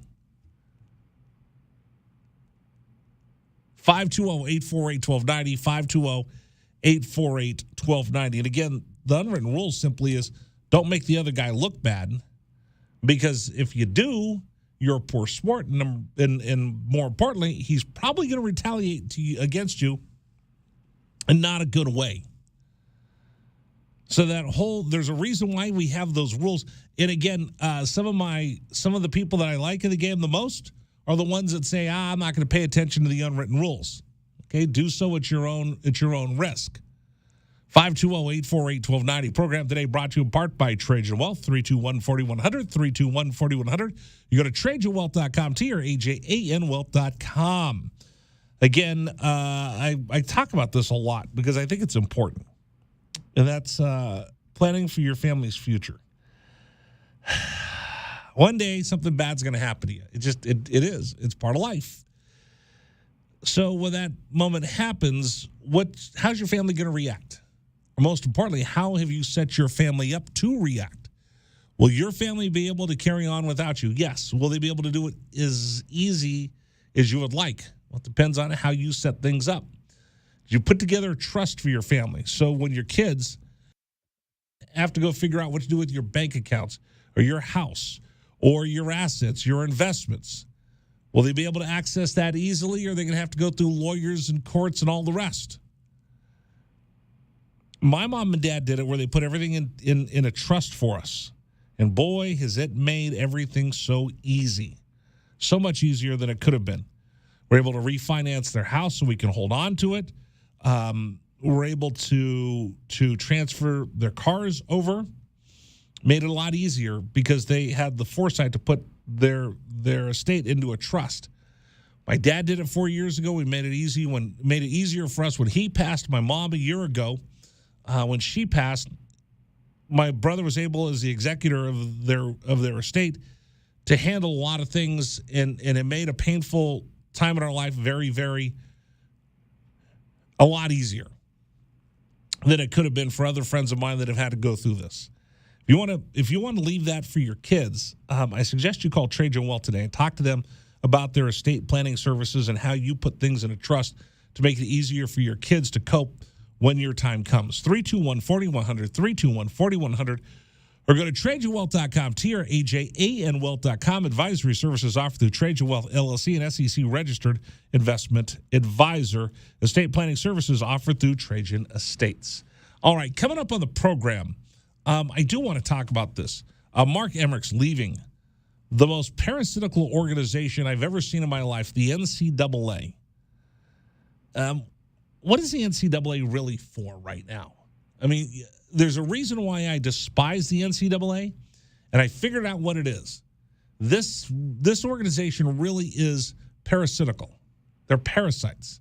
They're barnacles on the bottom of a boat, and when their time came for them to step up, Mark Emmerich and the rest of the NCAA let all of us down, including student athletes around the country and sports fans everywhere. I'm going to explain that to you coming up. If you want to comment about anything we've talked about in the program today, 520-848-1290, 520-848-1290, the number for you to join us. Dragon Ball has an update. Then we're going to come back and talk about the NCAA. Why are they blood-sucking parasites? That's next here on 1290. This is the Rich Herrera Radio Show. Now streaming on Facebook Live and YouTube at Wildcats 1290 and our website, wildcatsradio1290.com. Terry crosses middle, hand it to Mathurin between the rings. Over for Krisa. Checked by Campbell. High screen from Koloko. Krisa around it, drives right. Throw it for Koloko, who slams it down for two. Lamb set. And the pitch to Susak, driven out towards right field. That is going to get down for a base hit and go all the way to the wall. Casagrande headed for third. They're going to wave him around. He's coming home, and the Wildcats have tied it up.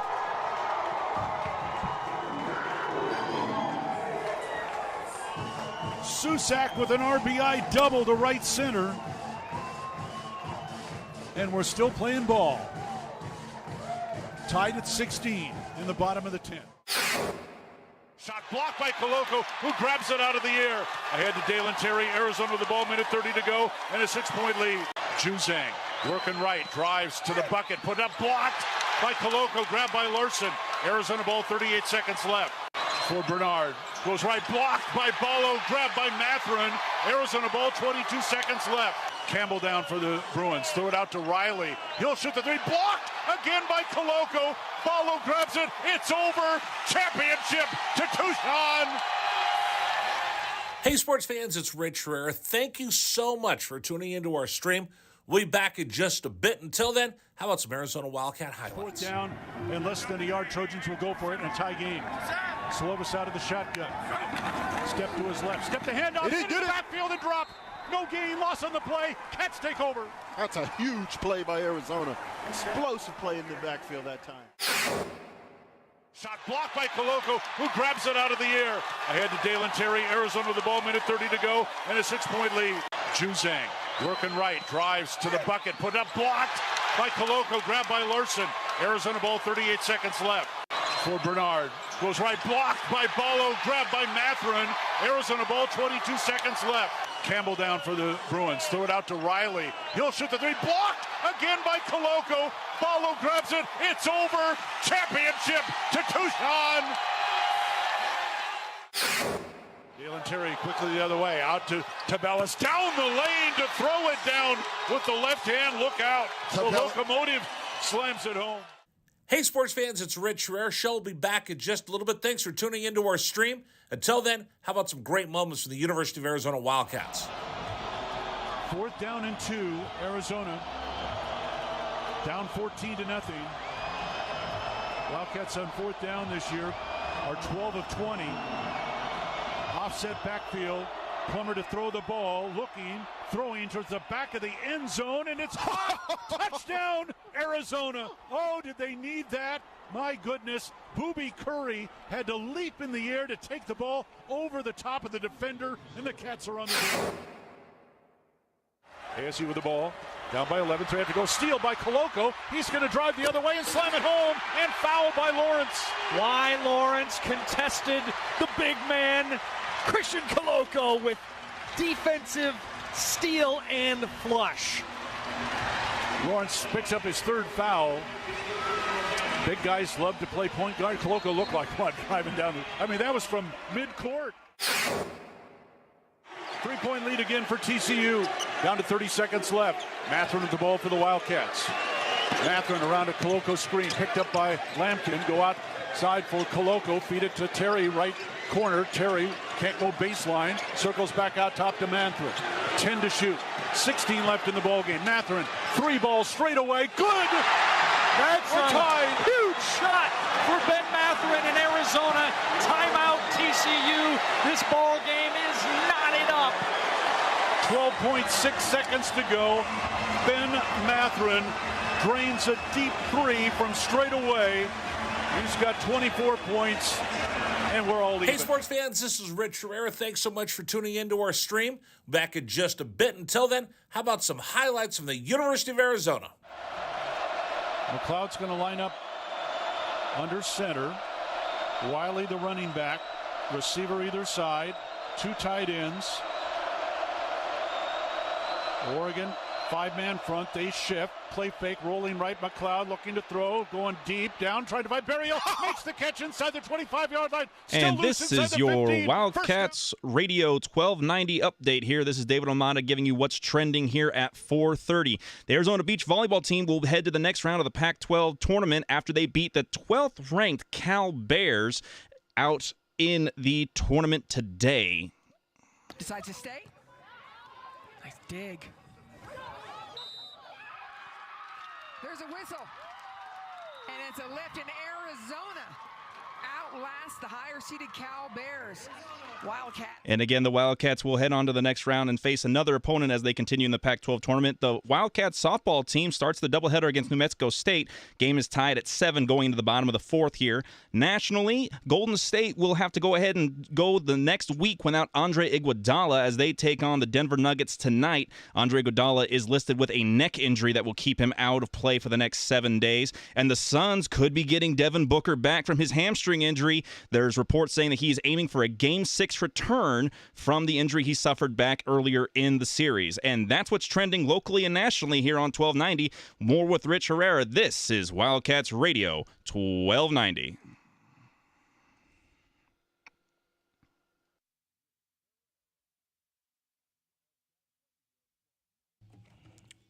Thank you for that sports update, Dragon Ball. Number for you to join us, 520-848-1290, 520-848-1290. The news that Mark Emmerich's stepping down from the NCAA, I don't like seeing people get ousted. I don't like seeing people lose their jobs because I know what it's like to lose a job and how it affects your family, your kids, your self-esteem, everything. So I never root for anybody to lose their job. That's just bad character. But the NCAA, in my opinion, is the most parasitic organization. And I get it; they're parasites, and they live and they leech onto the sports. And I get they're heavy-handed, and I get everything that I've always disliked about the NCAA. But with Mark Emmerich, this is a little bit different. First of all, I think the NCAA isn't necessarily evil, but I think the NCAA got too drunk with their own power over the years. There's a reason why you have the NCAA because, quite honestly, I can't trust the schools, the coaches, or the student athletes. Why? Because everybody will have a vested interest to try to cheat, manipulate, or work around the system, or more than likely find a loophole. So the NCAA for years and years and years enforced amateurism, and if you even had a whiff of anybody getting improper benefits, the NCAA would come on to you and drop the hammer on you like the wrath of God. I remember it was in Arizona here, University of Arizona, Luke Walton. He would go home and he'd take his roommate with him back to San Diego. And the NCAA was accusing Bill Walton of giving improper benefits to Luke's roommate. I think it was Rick Anderson was his roommate at the time. Remember, they were thinking about starting an investigation, and Luke actually almost gave up his scholarship because the NCAA was looking at him for improper benefits because his roommate went back to San Diego with him for the weekend. Okay? That's draconian, heavy-handed, iron-fisted, and the NCAA had a record of doing stupid things like that just didn't make sense. When you get bureaucrats after bureaucrats and another layer of bureaucracy, the only thing that you keep layering up is the stupidity and the garbage. So that's why the NCAA has never been on my list of things I admire. Now, with that being said, there's a reason why we have the NCAA. Because back in the day, the Southwestern Conference, you go, wait a minute, Rich, no, it's the Southeastern Conference. No. For those of you that aren't old enough to remember that we had a Southwestern Conference, where's the Wild West? TCU, SMU, Texas, Oklahoma. All the schools that were in the Southwestern Conference, they were handing out cars and money like they were candy to get players to come in. The Pony Express, Eric Dickerson got a car to come play at SMU. They ended up getting the death penalty because they ran wild. They used to have kids at Oklahoma and Texas that would have no-show jobs, or they get paid $50 an hour to watch the sprinklers pop on. And left to their own devices, the schools took advantage of the Southwestern Conference, and that's why the NCAA came in and they dropped the hammer on them, and then they really went heavy-handed after everybody. But there was no subtlety to it with the bureaucracy.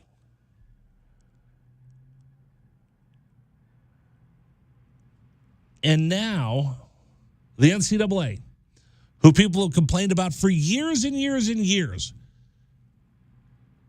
that how come coaches can bail on kids, but the kids can't bail on the coaches?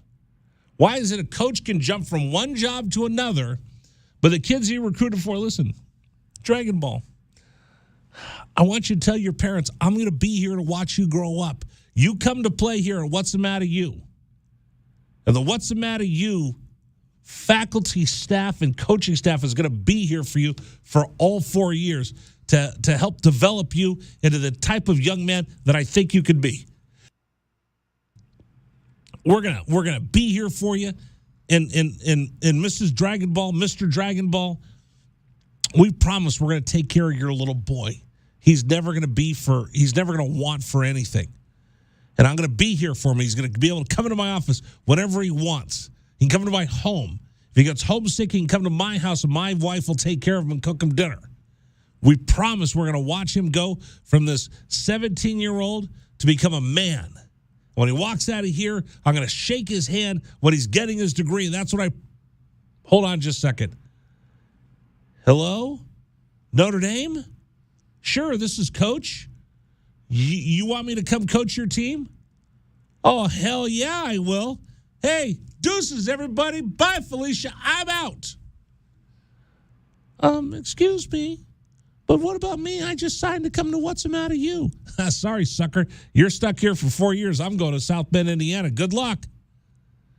And it was the biggest thing that everybody would complain about. Why is it coaches could bail whatever they wanted, but the kids were stuck for 4 years? Why is it the coaches could get in trouble, break the rules, get fired, go on to another job, and then the kids that were there, and a lot of the times kids weren't even, the kids that were there weren't even part of what happened, and they're the one who pays the penance.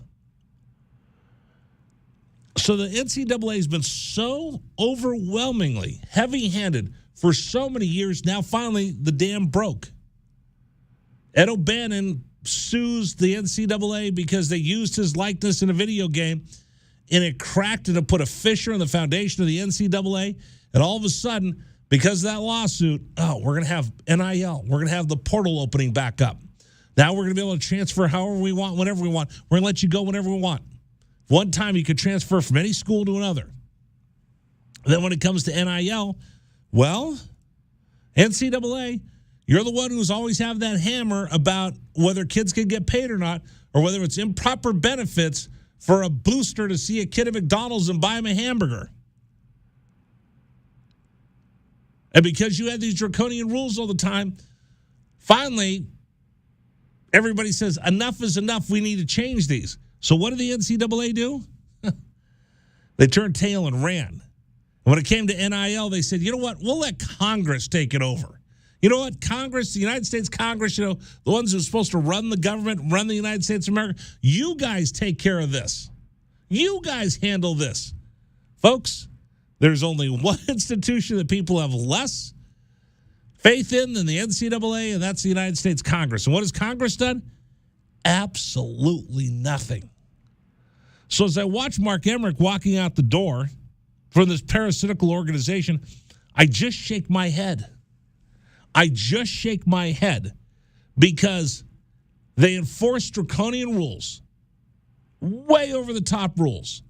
They ruled with an iron fist and sucked the blood out of the sports forever. And now, when you really need leadership, where are they? They had all these rules, and they ruled it like a fiefdom.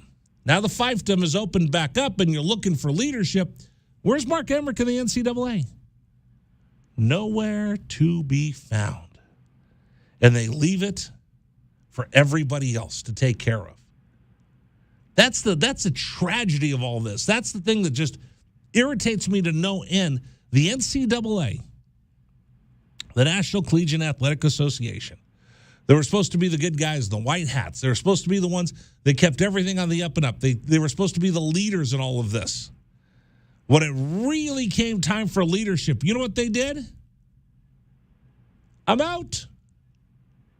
I'm out. I'm going. I'm leaving. Goodbye. See ya. The NCAA, as we know it, has left us a legacy of the Wild West when it comes to NIL. And I tell you this, NIL is going to be even bigger and bigger and bigger and bigger and bigger. And you're going to see more kids make more money. And I don't begrudge them the money, but when you lose the amateur status of all this, just somehow it changes. And I'm not sure it necessarily changes for the better.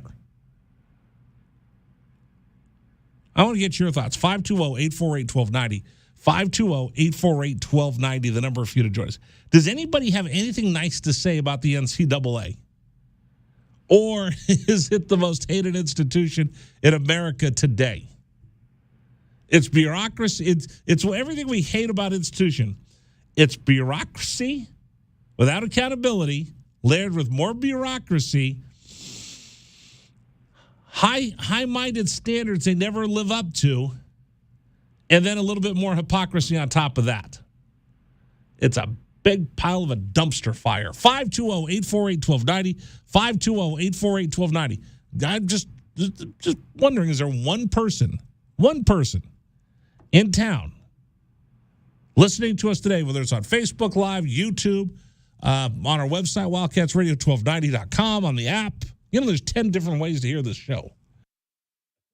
And there's also more ways to reach us because, again, we've also got the email open now to email the studio. I turn the email off. You can email me. I'll read it.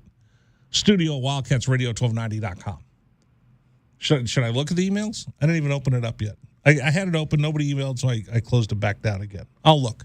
I mean, you never know. There's always a freak email that shows up right as you close it. Oh, there's a bunch of those. I just don't read them because it says, do not open spam. Do not open virus. I don't open those. Usually it's always, for me, it's always like, by the way, did you send this in? And I was like, oh, I got to open that email up, find out what it is I need to send in or what the extra information needs to be. Oh, you mean like the work emails I send you going, hey, did you take care of that thing I sent you this morning? I took care of that. Okay, good. 520-848-1290, 520-848-1290, the number for you to join us. I look at Mark Emmerick leaving the NCAA, and I look at the NCAA, and I just shake my head and go, geez, what a dumpster fire he's leaving college sports.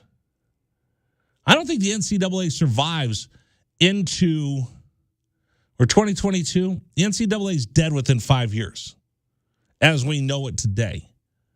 I think the NCAA as we know it today, meaning college football, college basketball, and all the other sports, is dead within 5 years.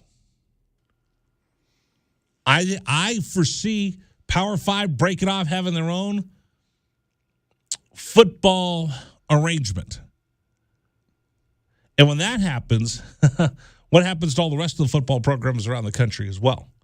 Number for you to join us, 520-848-1290, 520-848-1290, the number for you to join us. The NCAA is going to be done within 5 years, I think, as we know it today. Yeah, there'll be an NCAA organization, but I don't know if you'll have an NCAA the way we have it today. I just don't think it can survive. The only saving grace it has is that the money they generate from the men's basketball tournament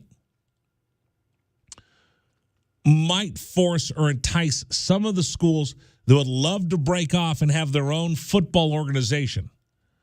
The schools down in the SEC that would jump at the opportunity, in the Big 12, and the Big 10, and some of the power conferences, that money that they get from the NCAA tournament might make it pretty tough for them to turn on the NCAA. I want to get your thoughts. 520-848-1290.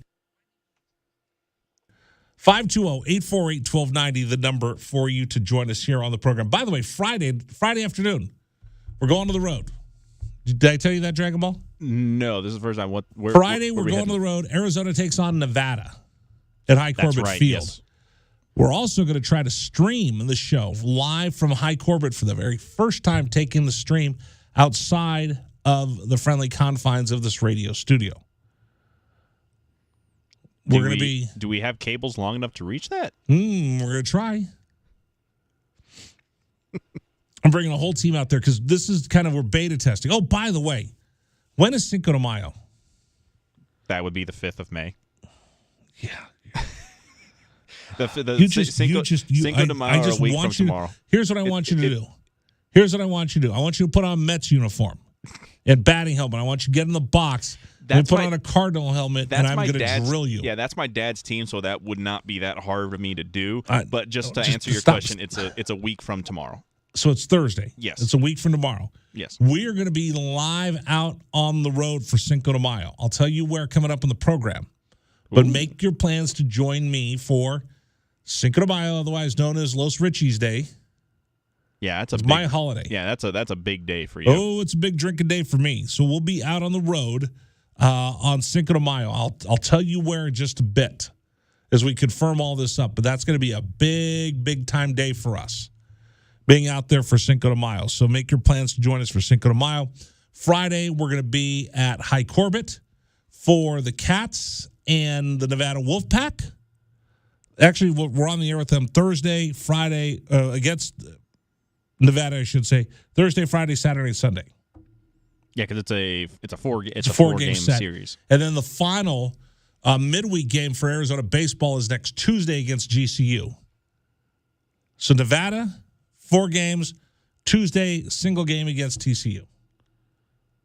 TC or GC? Or GCU. Did I say TCU? Yeah, you said well, TC. They're both purple. They're both purple. That's right. True. Grand Canyon University comes in for a single game on Tuesday, and then that's the last midweek game for the Arizona Wildcats for the rest of the season. Mm-hmm. Still, number 2 in the Pac-12, and still has a shot at getting a regional here in Tucson. And we know regionals in Tucson for the race to the College World Series. That's a big deal. I mean, folks always line up for that, no matter how hot it gets. Whether it be 117, which is the record high in Tucson. Stop! Don't just. Do you see where you just keep jumping into that?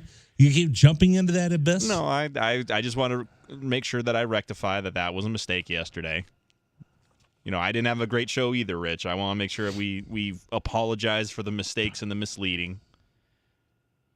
We did do that earlier. And for those just tuning in, I did apologize. Yesterday's show was just okay. Yesterday's show was kind of all over the place. So I always want to be transparent with you. If it's a great show, tell us about it. If it's less than a great show, I'll tell you. So yesterday was a show that wasn't great. We kind of floundered all over the place. So today, wanted to focus and bear down and give you a better show. So again, if there's days where I have all these great guests, I'm going to tell you. If there's days where the guests are, and we have to work a little bit harder, I'll tell you. If there's days where we had a grand slam, I'll brag about it. There's days where I strike out with the bases loaded bottom of the 9th inning, I will wear that as well. So I'll wear it yesterday. I wasn't happy with the show today. Just a bit better. Just a little bit better. I didn't take you down as many rabbit holes today. No, I think you're the roadblock. Like if you ever listen to the Dan Le Batard show, they used to call what was his name? Greg Cody was the show killer. Yeah, the show killer. Yeah, you're the speed bump. You've mentioned him in the past when referring to me. No, I've never called you the show killer. You've mentioned show killer before though. That's true. That's true. You're more of a speed impediment. Yes. Well, we're in Tucson. I probably would. My new nickname could probably be the Pothole. Don't go there. No, we're gonna. Don't go there. You just took all this. We're gonna try to swerve around that, huh? Oh man. All right, number for you to join us, 520-848-1290, 520-848-1290, and a one quick programming reminder that Friday night, overnight, late night, I got the reins of CBS Sports Radio. So you got 2 Rich Herrera shows, Friday locally from High Corbett Field, and then Friday night, Saturday morning across the country on CBS Sports Radio. This is the Rich Herrera Radio Show. Now streaming on Facebook Live and YouTube at Wildcats 1290 and our website, wildcatsradio1290.com. Terry crosses middle, hand it to Matherin between the rings. Over for Creasa. Checked by Campbell. High screen from Coloco. Creasa around it, drives right. Throw it for Coloco, who slams it down for 2. Lamb set. And the pitch to Susak, driven out towards right field. That is going to get down for a base hit and go all the way to the wall. Casagrande headed for third. They're going to wave him around. He's coming home, and the Wildcats have tied it up.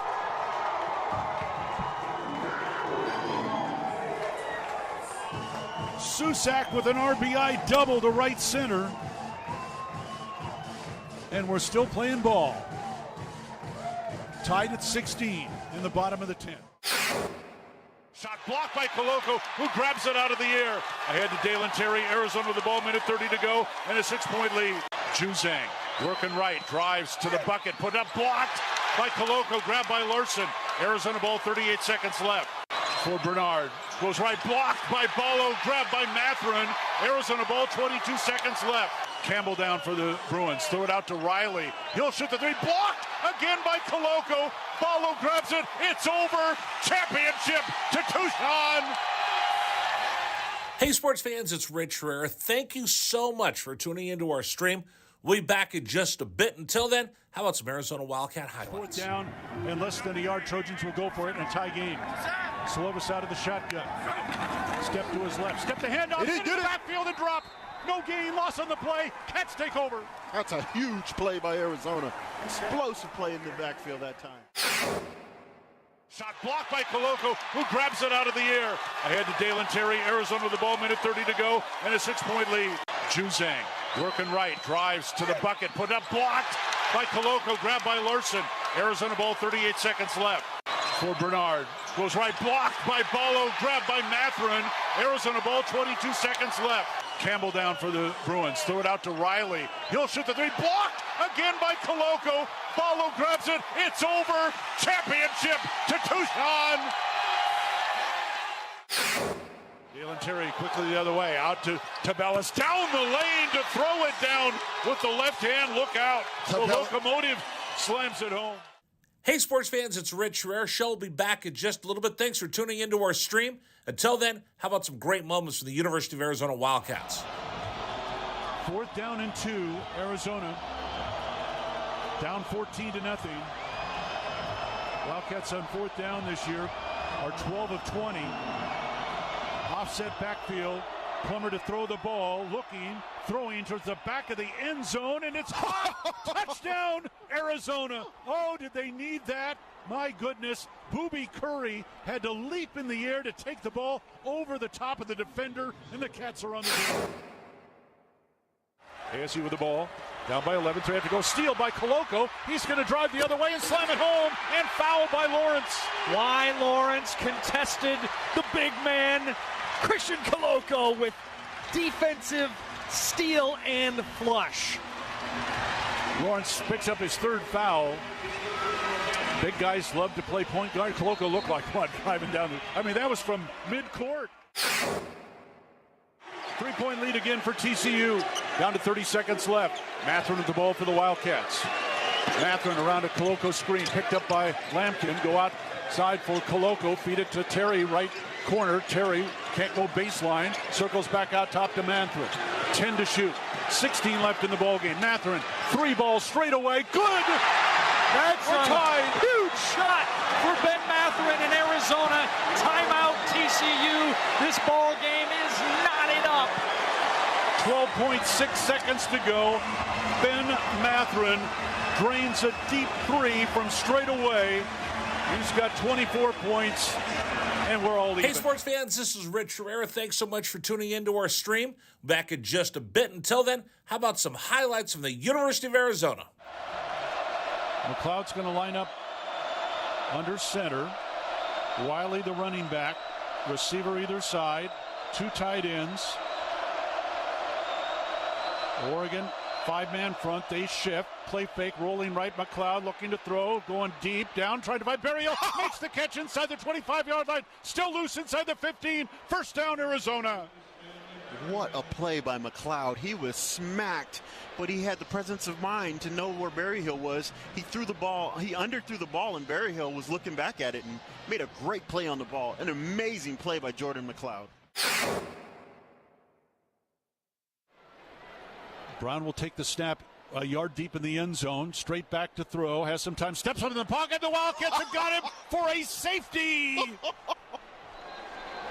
Second safety Arizona has recorded this season. It's a 24-12 ball game, and the Cats will get the ball. That's big Pulling time. on the field is a safety. Yes, that's big time by Arizona. That time defense did a great job of just closing the pocket from the inside, and then the pressure on the outside by Hebert. They just got him. They just got there. They won their blocks that time. Excellent job by Arizona defense and really changing the momentum of this game.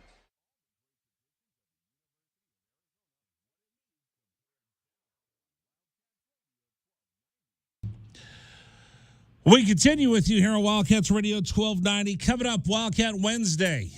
One of my favorite players off of this year's team is Stanley Berryhill III. He's going to be waiting coming up this weekend. The NFL draft is on Thursday.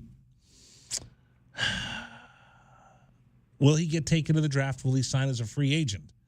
He'll know the next steps in his life coming up here within the next 4 or 5 days. Pretty exciting time. So we had a chance to sit down with him.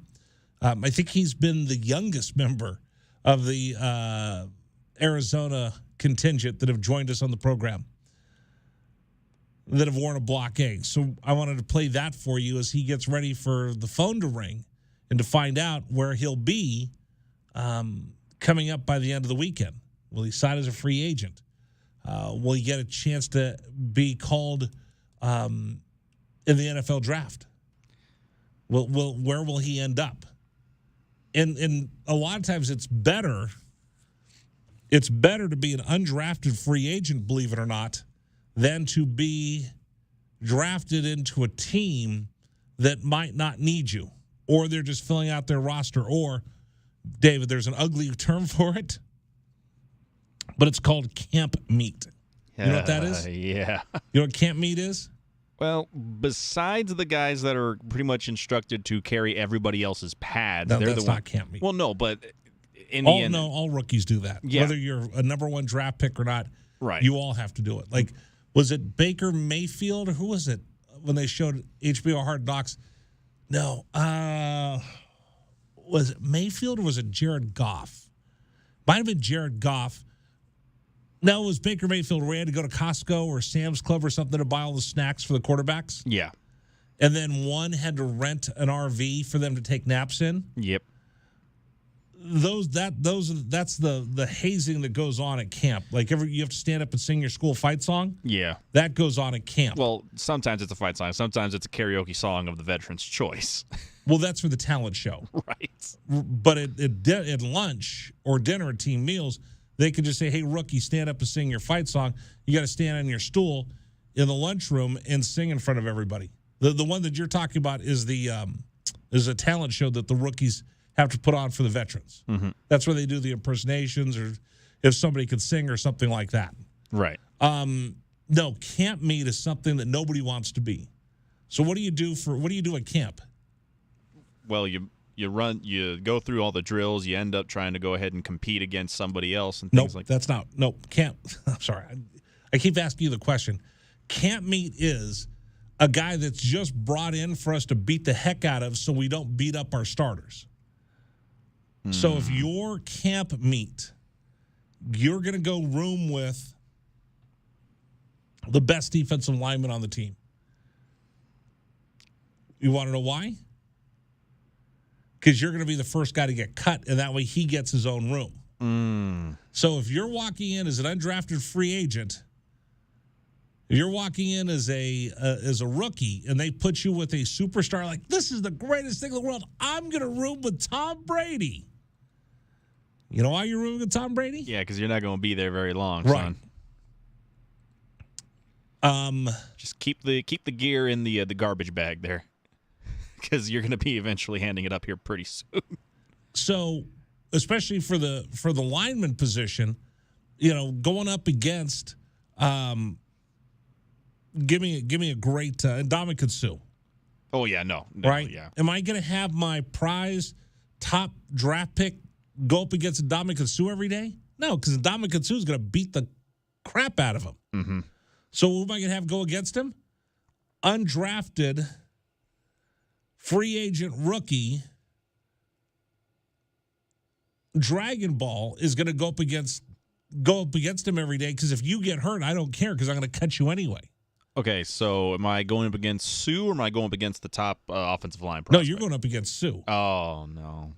I'm going to let Sue beat you to a pulp to get ready for the season, because I don't care if you get hurt, because I'm going to cut you anyway. There's no way you're going to make this team. I think even if you go back to like the 20s of NFL football, I probably wouldn't be big enough to play center. No, I don't think so. No. Even when they had taxi squads. So they bring in extra players just so they have enough players to practice and not have the starters beat up on each other every day in the drills. Like, you'll have the ones versus ones go at each other, but more than likely you're going to have the ones go against the threes and fours.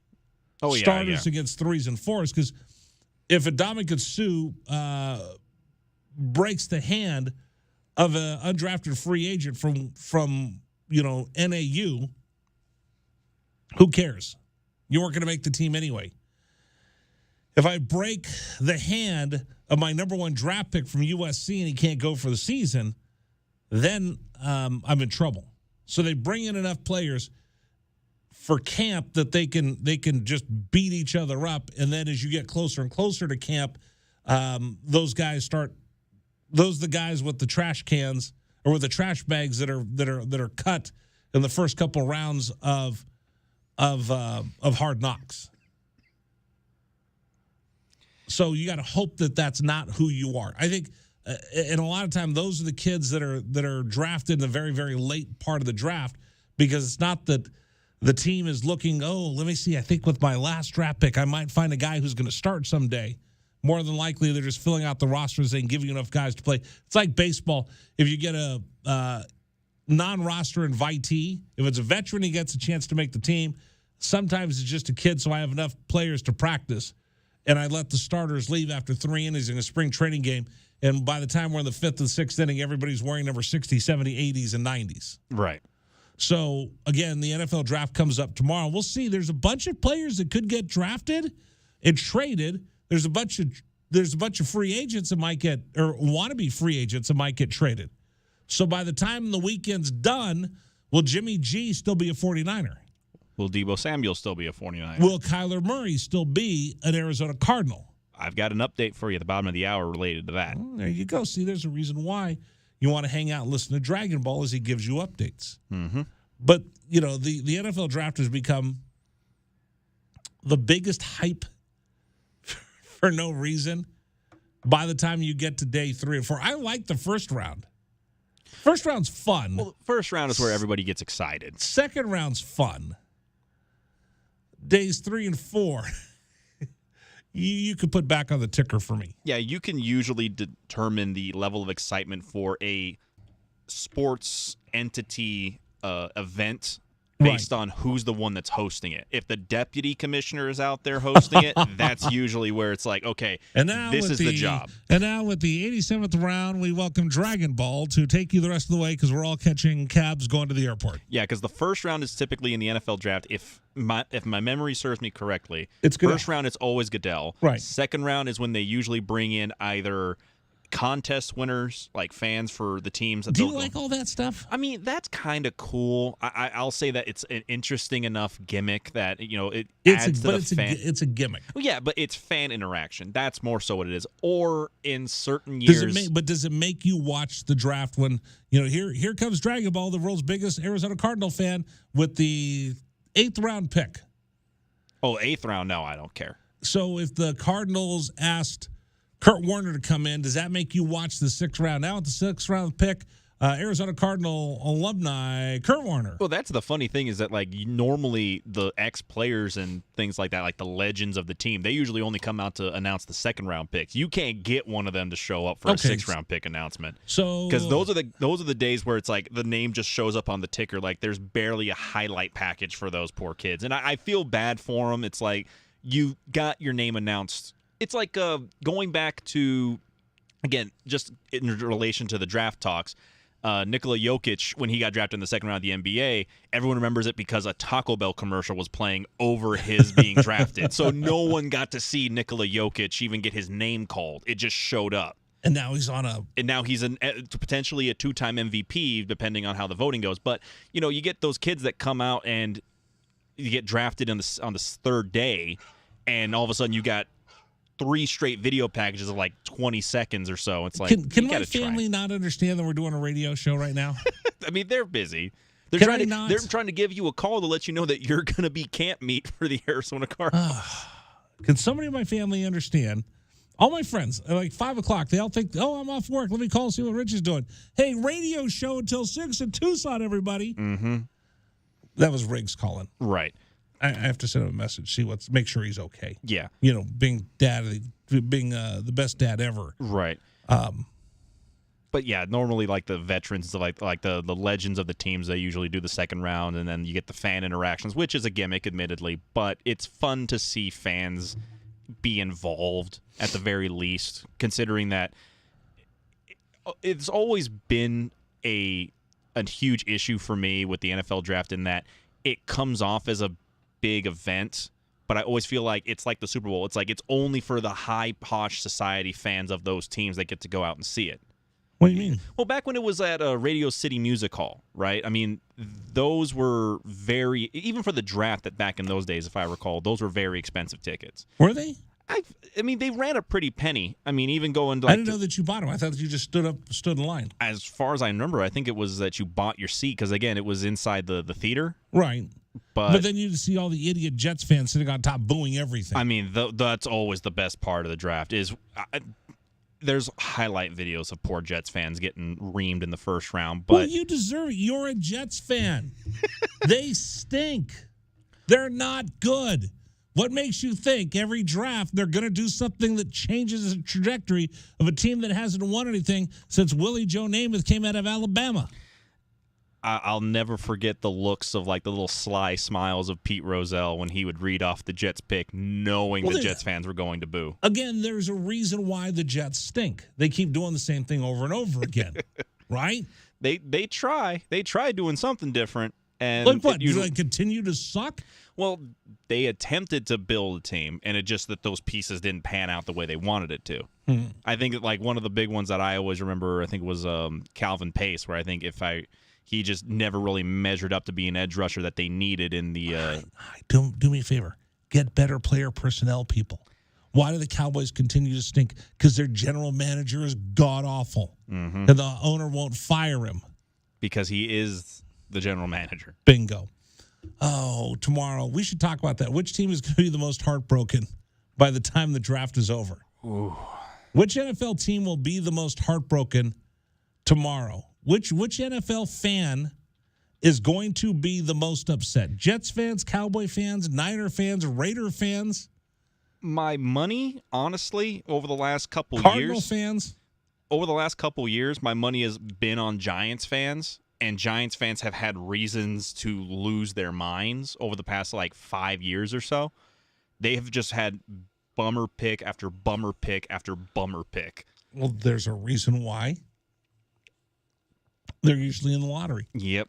They're usually not lottery, but there's a reason why. Well, they're in the top 5, right. Top 10, always, yeah. All right, coming up, Dragon Ball's going to have his update. I'll tell you 5 things you need to know in the 5 o'clock hour, and Stanley Berryhill III, all going to join us coming up. This is Wildcats Radio 1290. This is the Rich Herrera Radio Show. Now streaming on Facebook Live and YouTube at Wildcats 1290 and our website, wildcatsradio1290.com. Terry crosses middle, handed to Mathurin between the rings. Over for Creasa. Checked by Campbell. High screen from Koloko. Creasa around it, drives right. Throw it for Koloko, who slams it down for 2. Lamb set. And the pitch to Susak, driven out towards right field. That is going to get down for a base hit and go all the way to the wall. Casagrande headed for third. They're going to wave him around. He's coming home, and the Wildcats have tied it up.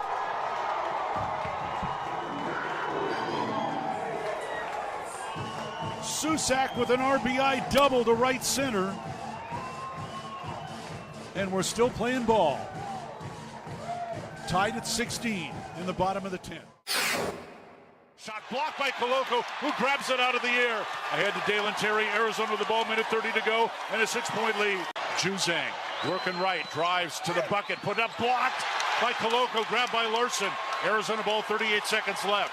For Bernard, goes right, blocked by Ballo, grabbed by Mathurin. Arizona ball, 22 seconds left.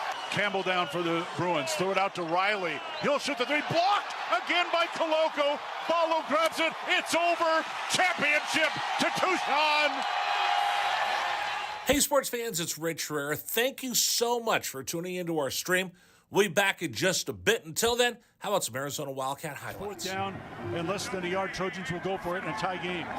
Slovis out of the shotgun. Step to his left. Step the handoff. Into the backfield and drop. No gain, loss on the play. Cats take over. That's a huge play by Arizona. Explosive play in the backfield that time.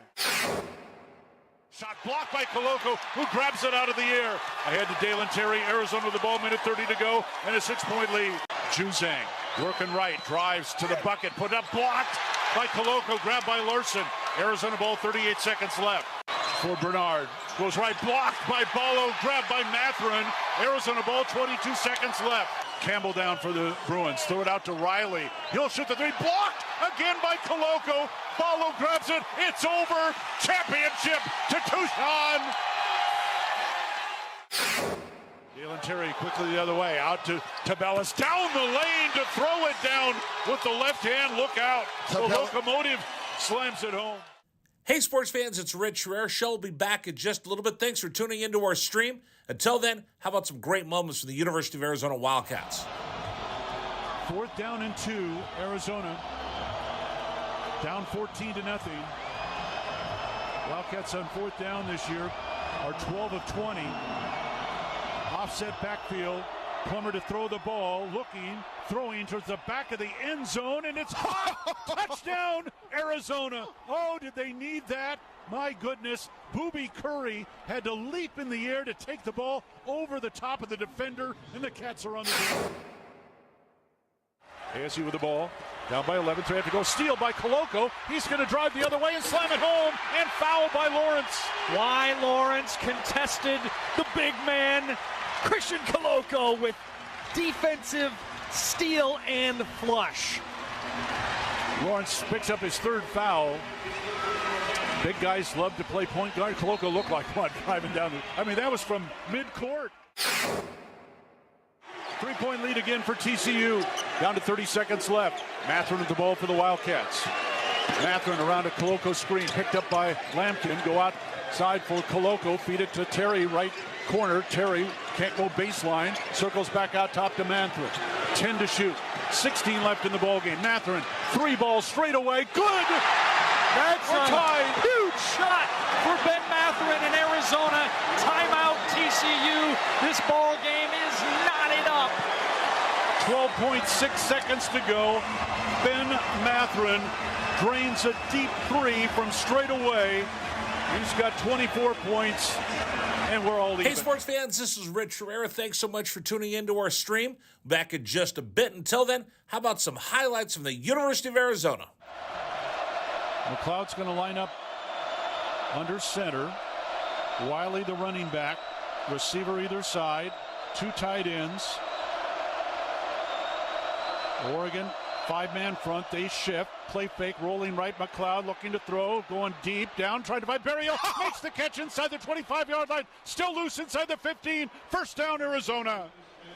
What a play by McLeod. He was smacked, but he had the presence of mind to know where Berryhill was. He threw the ball. He underthrew the ball, and Berryhill was looking back at it and made a great play on the ball. An amazing play by Jordan McLeod.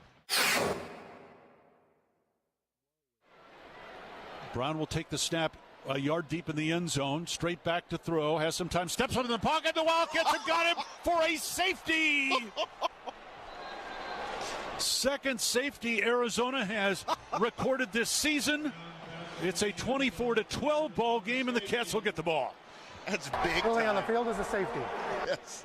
That's big time Arizona. That time defense did a great job of just closing the pocket. And this is from the David inside. Omada again with your Wildcats Radio Sports Update here at the 5:18 hour. This is what is trending. Arizona softball continuing to play against Mexico State in the first game of their doubleheader. They are up now 11-7 in the top of the 6th inning.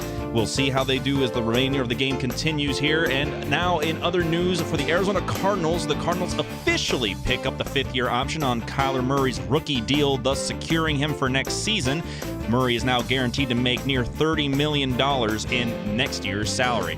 Update for NBA playoffs, you have the Bucks currently dominating the very limited Chicago Bulls as they lead now 49-24 midway through the second quarter in a closeout game where the Bucks have a chance to get to the next round of the NBA playoffs. And for Game 5 tonight for the Golden State Warriors, expect to see Stephen Curry make a return to the starting lineup after he has been coming off the bench for the Warriors due to an injury recently. But Steph Curry returning to the starting 5 for Golden State. And that is what's trending locally and nationally here on 1290 Wildcats Radio. Back out to Rich here with our big story. This is Wildcats Radio 1290.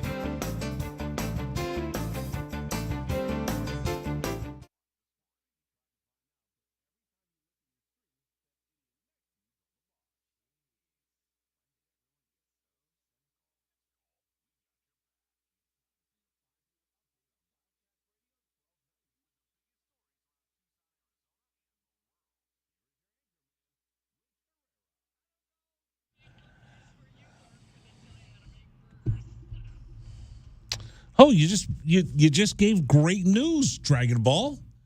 Steph Curry, Splash Brothers. What do you call it? Ripple with the triple? Ripple on the triple there. Ripple on the triple. Back tonight, starting lineup for the Dubs. Yeah, after being out there on the bench for the last couple of games for the Warriors, now all of a sudden you get pretty close to the original starting five as the Warriors try to go ahead and close that series out against the Denver Nuggets.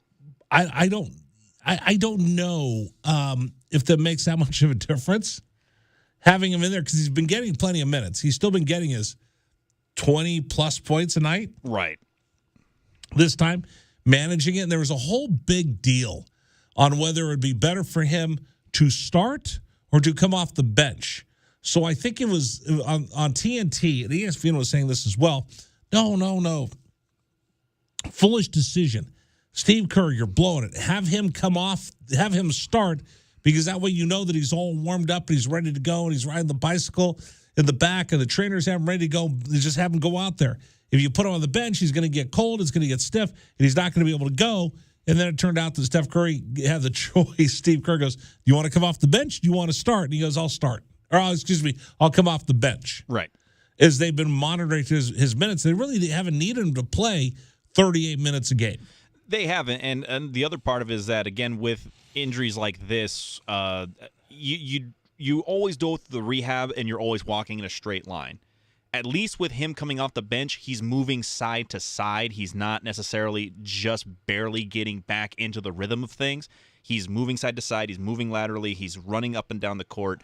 And he should have no issues just getting right back into the starting lineup. Well, the thing is that, again, this is the first round of the playoffs. Yes. The Warriors are not, I don't know, throw a team out there that just hopes to get into the second round. The Warriors have their eyes set on winning the West and going to the NBA conference or the NBA finals. This is not the Minnesota Timberwolves. No, where the Timberwolves are just experiencing their first playoff appearance in almost 20 years. If he needed to play if he needed to start, he would have. Yes. He didn't need to, so they had him come off the bench and limit his minutes. Now, the thing that does concern me is Andre Iguodala has a new neck injury, so he's going to be out for a week. Mm-hmm. So if the Warriors shut him out now, beat him tonight, close it out. You get a couple days where you're not going to need Andre Iguodala. You let him get a chance to get healthy because at one point during the postseason, you are going to need Andre Iguodala to take over for about 5 minutes of the game if you're going to win a championship. He's the difference between winning and losing somewhere down the line. Right, exactly. Big stories of the day. Let's see. Arizona is today Wednesday? Today's Wednesday, right? Yes, today's Wednesday. It's Wildcat Wednesday. Tomorrow, big story of the day that the University of Arizona will have baseball tomorrow. It's a 4-game set against Creighton. Why did I say Creighton? They played Creighton earlier. This one's against Nevada. Both teams are blue and white. That's why I did it. Nevada comes in for a 4-game set, beginning Thursday, Friday, Saturday, and Sunday. Tomorrow's game will be at 6 o'clock. We'll be out there Friday broadcasting live at 6 o'clock as well. Then they have one more midweek game coming up Tuesday against Grand Canyon University. Last night they beat New Mexico State. Pretty good. Arizona women's golf has made it to the regionals again. This time they'll be the number 4 seed in Albuquerque. 38th straight year that Arizona women's golf has gone to the regionals. That's pretty remarkable. NCAA president is either ousted or quits. Who cares? He left this thing worse than he found it. That's how you could tell whether somebody did a good job. Is this program better or worse than the way they found it? I think he is completely walking away with the NCAA in about as much trouble it's ever been, and it'll probably go away as we know it within the next 5 years. It's one thing to go out through the front door. It's another thing entirely when you're going out the fire exit. I think he jumped out of the burning building when he could. Let's see. What else can we tell you about? Suns win. So what do they have to do now? Because we have this bet. Mm-hmm. If they go ahead and they can beat the Pelicans in Game 6 and close the series out in New Orleans, then they're still alive in our bet because the Dubs are going to win tonight at home against the Nuggets. I definitely think that they got a shot to go ahead and close them out tonight. I like to think Denver's going to pull out a rabbit out of their hat. How? I'm not going to go There's ahead. a better chance of me watching Taiwanese puppetry tonight than the Nuggets winning in San Francisco.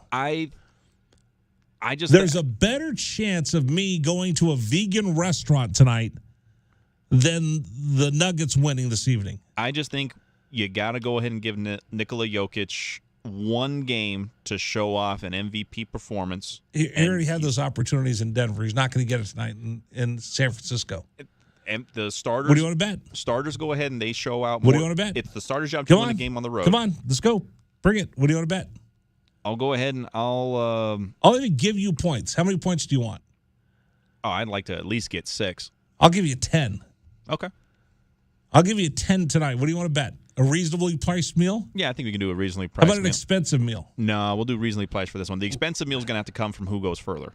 Okay, there you go. So that's going on tonight. And this just in, Jalen Johnson, wide receiver, will enter the transfer portal, deciding to leave the University of Arizona football program. That's the big stories of the day. Coming up next, Stanley Berryhill III, Wildcat Wednesday. We celebrate what it means to be a Wildcat. This young man's going to be looking what's going to happen to him at the next level. Will he catch on with an NFL team? We'll talk about where he's been training, what he's been doing, as he reflects on his time here at the University of Arizona. That's next here on 1290.